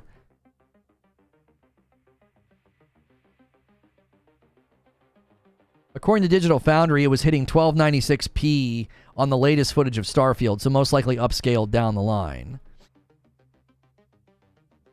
Yeah, Baldur's Gate 3 is winning Game of the Year. It's not even a question anymore. And I'm actually, as a Zelda fan, I'm totally happy with that. We did not need another Zelda Game of the Year. I love Tears of the Kingdom, but I think Baldur's Gate 3 is running away with it. You cannot deny it at this point. It would be foolish. If it doesn't win Game of the Year, people would be like, wait, why? Why did it not win? The user reviews are insane. It's a single-player game pulling MMO numbers on Steam. It has the highest Metacritic score. It has the highest OpenCritic score. Its Steam review scores are insane given the volume. What are we talking about here? It's Game of the Year. Just stop. Stop it. The highest-rated PC game ever. What are we even talking about? Nothing's touching it. Okay? Nothing.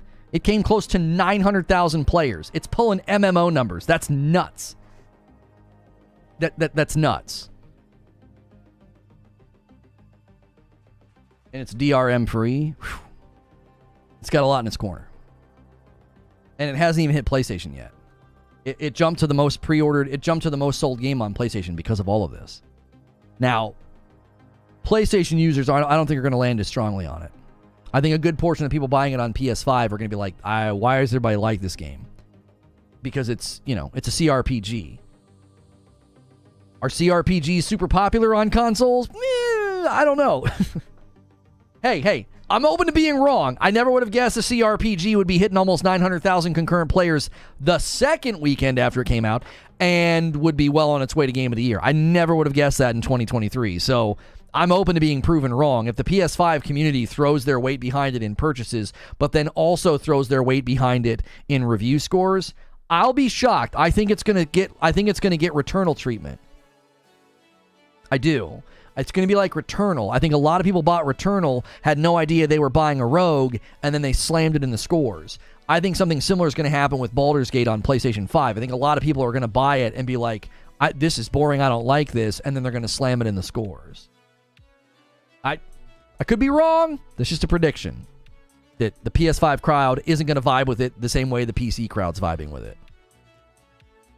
PC crowd can play it for an hour and a half and say, well, this isn't really for me, uninstall, get a refund. They're not going to feel a need to go bash it on a review score.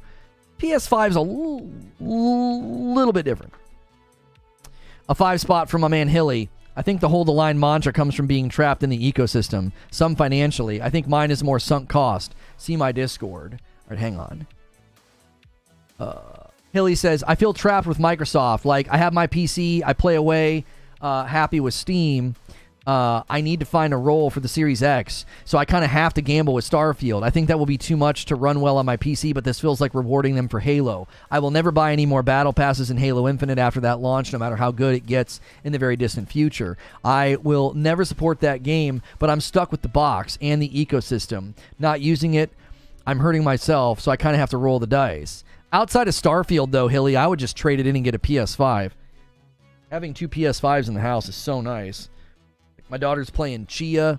I should have set my son up with, he's playing Lego City. I should have set him up with Lego City on the Series X so that I could be playing with the PS5 on Saturdays when they game.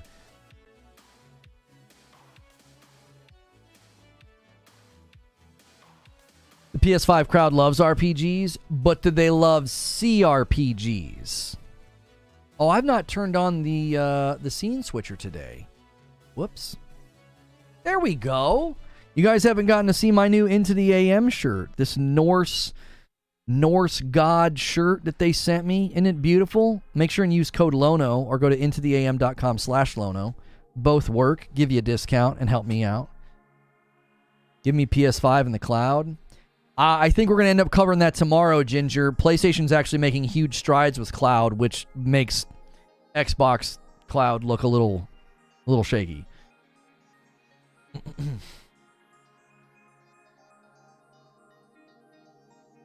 Not gonna platform, why? We already have one. My luck is I sell it and Microsoft sort of sorts themselves out. Yeah.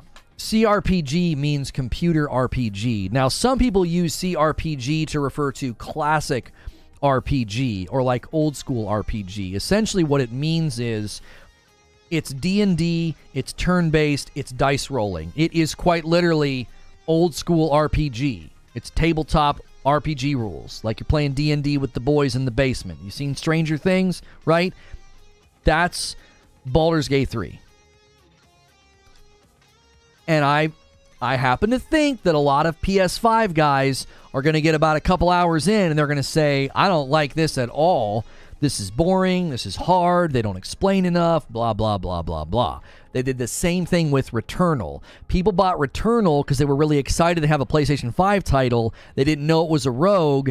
They died a couple times, and they're like, why am I starting over? It got bad review scores almost immediately.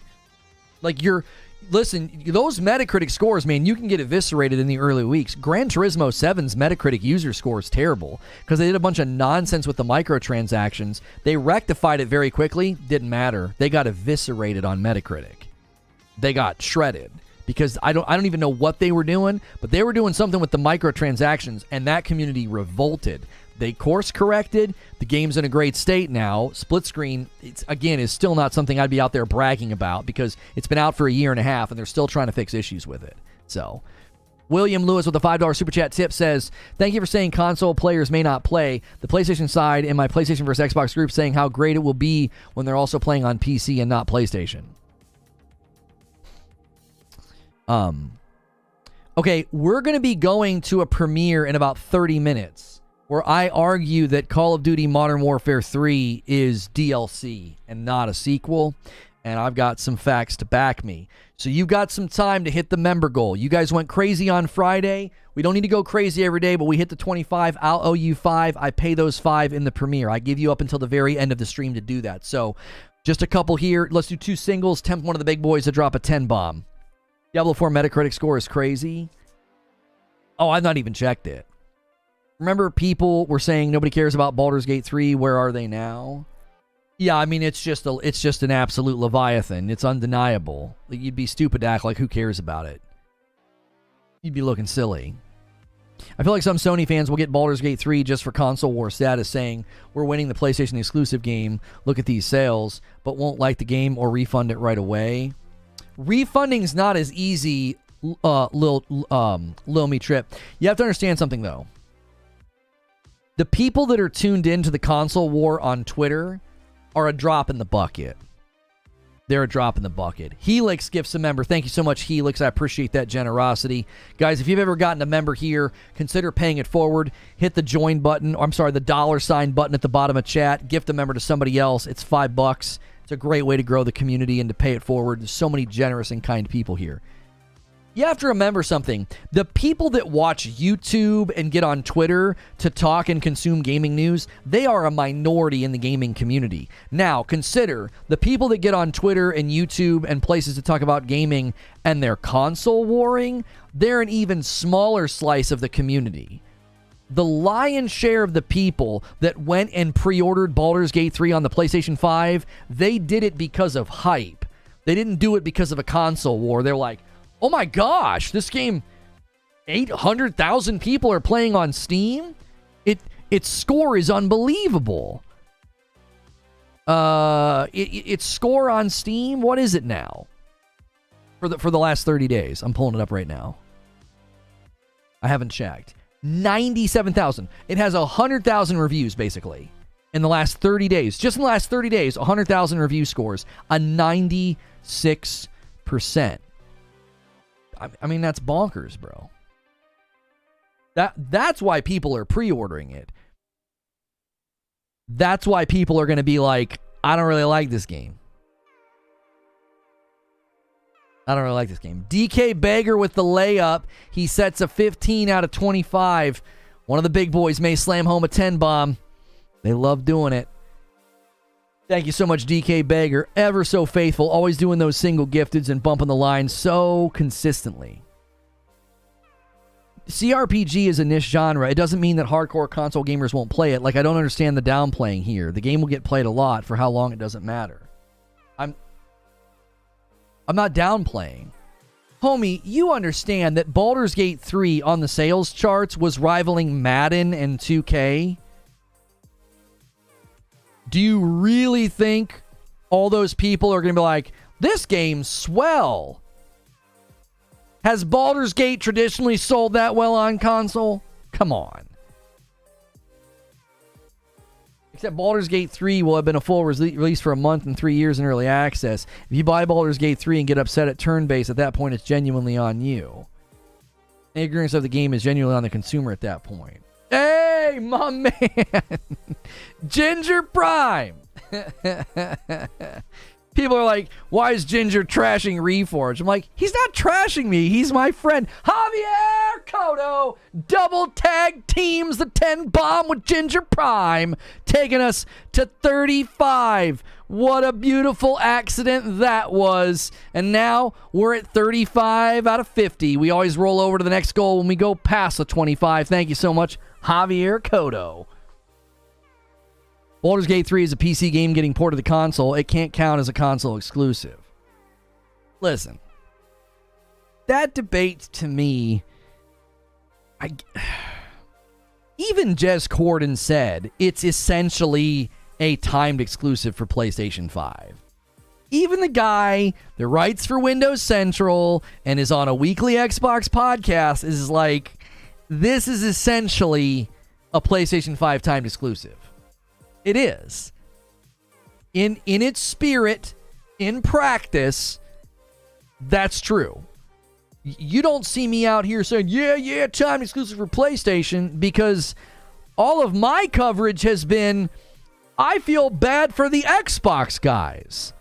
The number one game of the year, they can't play it. I don't celebrate that. Have you ever once seen me celebrating that about Baldur's Gate 3? Ever? Once. A single tweet, a single comment, a single stream. I've always said, when a game is this good, when a game is this stellar, and the developers are committed to it being multi-platform, it not being multi-platform is squarely on Xbox's shoulders. And that's frustrating for the people who own Xbox, for the people who only have the Xbox. I've never once celebrated this. The people who call me a pony, it's like, no. There are people who embrace the pony life, and they are on Twitter, and they think this is great, and they celebrate it, and they strut around like this is a first-party PlayStation title. You will never see me doing this. Why? Because it's bad faith console posturing. I don't do that. I don't. Look, the people that want to do that, man, you do you, boo-boo. I know it's fun to dunk on Xbox. Listen, some of y'all's memes are hilarious. I love y'all. I really, really do. I think a lot of those guys are funny. I never see them being nasty and gross and personal. So I think it's all in good fun. But you've never seen me do that. I don't. Check my Twitter timeline. I've never been like, oh, yeah, suck it, Xbox. You don't get a game.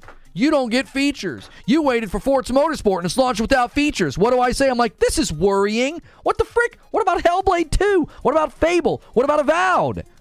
Why are you always hating on Xbox? Why are you in your feelings like a child who had their lunch money stolen? I have the system. I have a higher gamer score, more trophies, more history, more games in my backlog, and backwards compatibility on the Xbox ecosystem. I'm not hating on them. I'm expressing frustration and disappointment.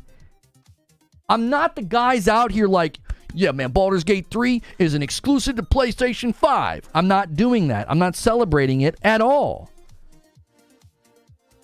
There are people who fully embrace the pony life, and that's totally fine. A lot of it's just done in good fun. But today's stream and any of my commentary on Baldur's Gate 3 has been like, what the frick are these people supposed to do? They bought your hardware, and they can't play a game. The number one game of 2023. They can't play it.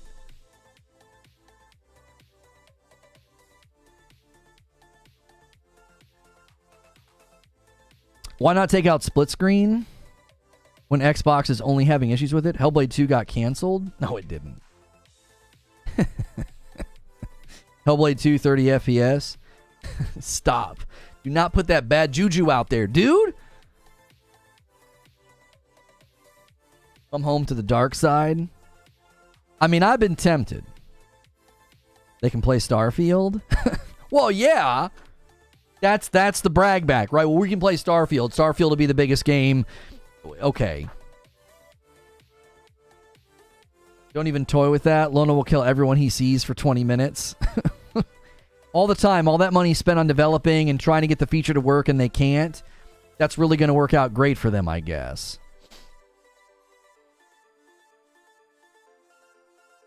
Which is one reason why they're all playing Baldur's Gate 3 now.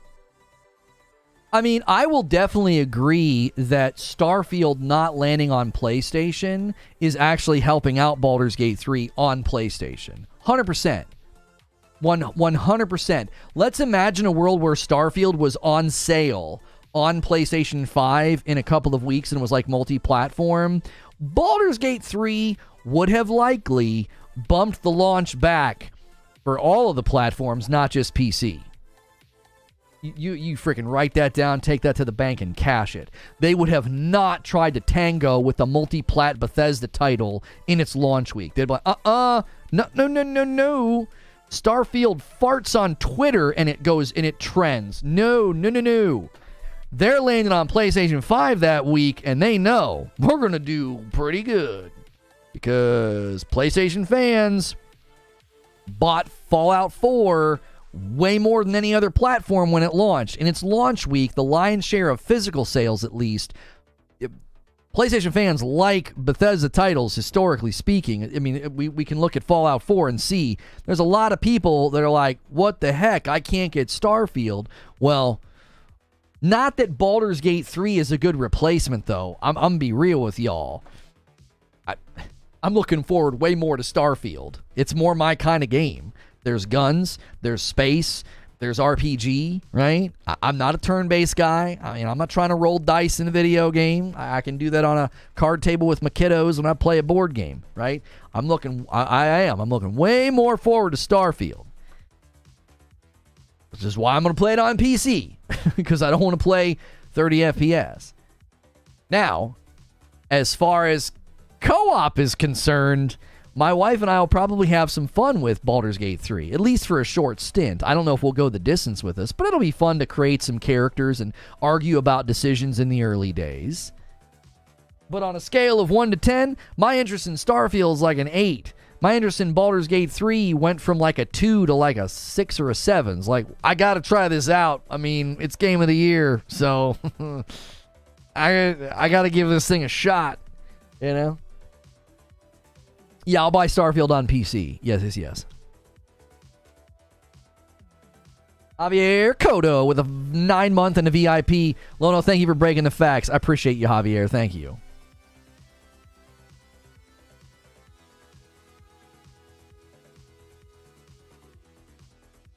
Zubair says, when they announced the Series X and they said 4K 60, I was like, what? How? Turns out that was accurate. A 30 FPS game is the game of the gen. Bert, that's wild. I believe that Starfield will be historic in the RPG game conversation. I don't think it'll be historic in the conversation about next-gen games. Like, when we talk about next-gen games and graphics and fidelity, we're going to be looking at things like Burning Shores. We're going to be looking at things like Spider-Man 2. I don't think we're going to be looking at Starfield. Like, you're not going to turn back in 5 years and be like, yo, when the next-gen games really started heating up, man, Starfield led the pack. No, I don't think so. In the realm of RPGs, yes. I think we'll look back and say, Bethesda had another Skyrim moment. They created a really crazy, big, awesome, special game. It's you can't always check both boxes, right? Like, no one's going to look back in 5 years and say, dude, Burning Shores was just so forward-thinking about RPGs. No one's saying that. But people will say, yo, Burning Shores really pushed the graphical envelope. I think games can be remembered for different things.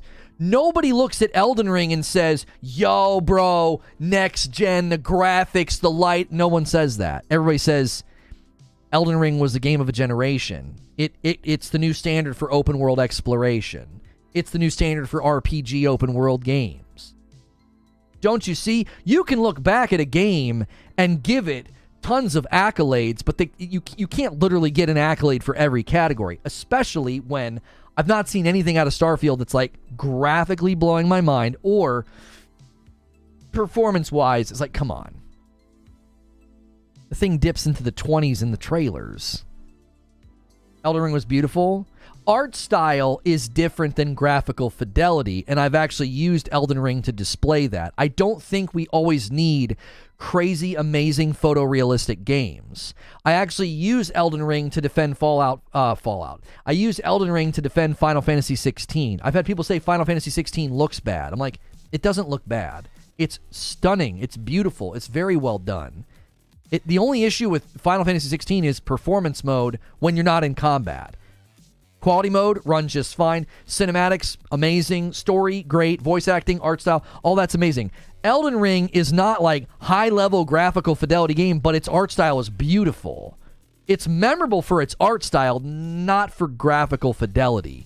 You got to be able to slice these categories up, because if not, you end up just saying, are you kidding me? This is the best game ever for this. Well, but why? What makes it the best game ever?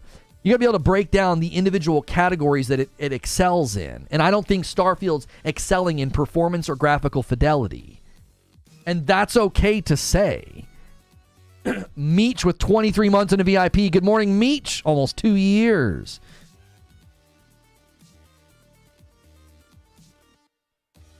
That's a fact. I'm loving Final Fantasy 16 right now. I got to put in a really long play session on Saturday. Oh, I'm loving it, dude. I get so frustrated with the performance when I'm not in combat because it genuinely looks bad. But the combat is so fun. I can run past fights, and I'm like, no, I want to go fight those guys. And the story, it's so rich. The story's so good. I feel like I'm getting to play really fun combat and explore a really beautiful world. And then also I get like an amazing, it's like watching a TV show. It's like, this is fantastic. Oh, they only make movie games. Well, I mean, that's such a non-thread at this point. It's like, yeah, and I saw crazy combat, a really crazy combat montage from God of War Ragnarok on Twitter. I think it was Rhino that posted it. I had to unfollow him because the follow me spam was ridiculous. Like he would tweet something and then he would go on a tear and he'd reply to like every tweet like, be sure to follow me. I was like, I gotta unfollow you, bro. You're cluttering up my timeline. But it was in my recommended.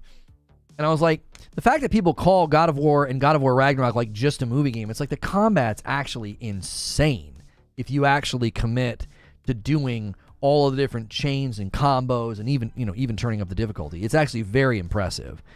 D-Tom with 23 months and a member plus. Looking forward to watching your coverage of Starfield, good or bad. I know you'll have honest coverage. Thank you, D-Tom. A 2-spot from Richard Rodriguez. I think Starfield gameplay will be slow and choppy. We're hearing good things. Apparently, people have their hands on it right now. Yeah, almost 2 years, D-Tom. You're a month away from the red badge.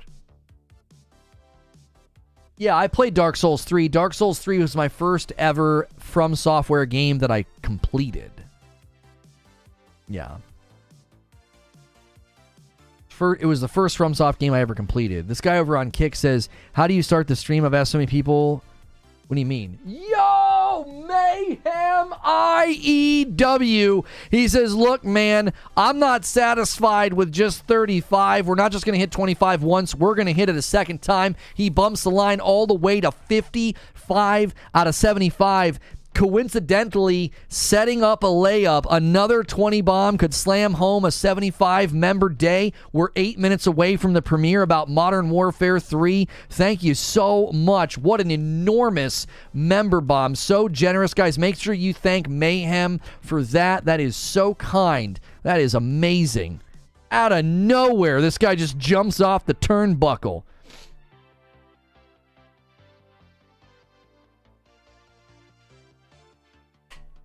But yeah, apparently there are people out there right now that have their hands on Starfield and they're saying good things.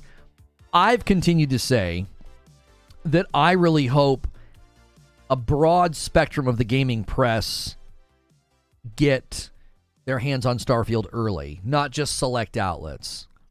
That'll be concerning if it gets the Redfall treatment. Like, yeah, here's a bunch of select outlets that are going to sing its praises in AstroTurf. Well, what about everybody else? Have you ever heard of Deadly Premonition? It's a really bad game, but it's got a pretty big fan base. Just a random thought. I've actually never heard of it, no. Modern Warfare 3 standalone or a season in Warzone? You're going to find out, Hilly. That's our video today. It goes live in 7 minutes. I'm going to take you guys over there. It's a premiere, and I'm going to end up gifting 10 members.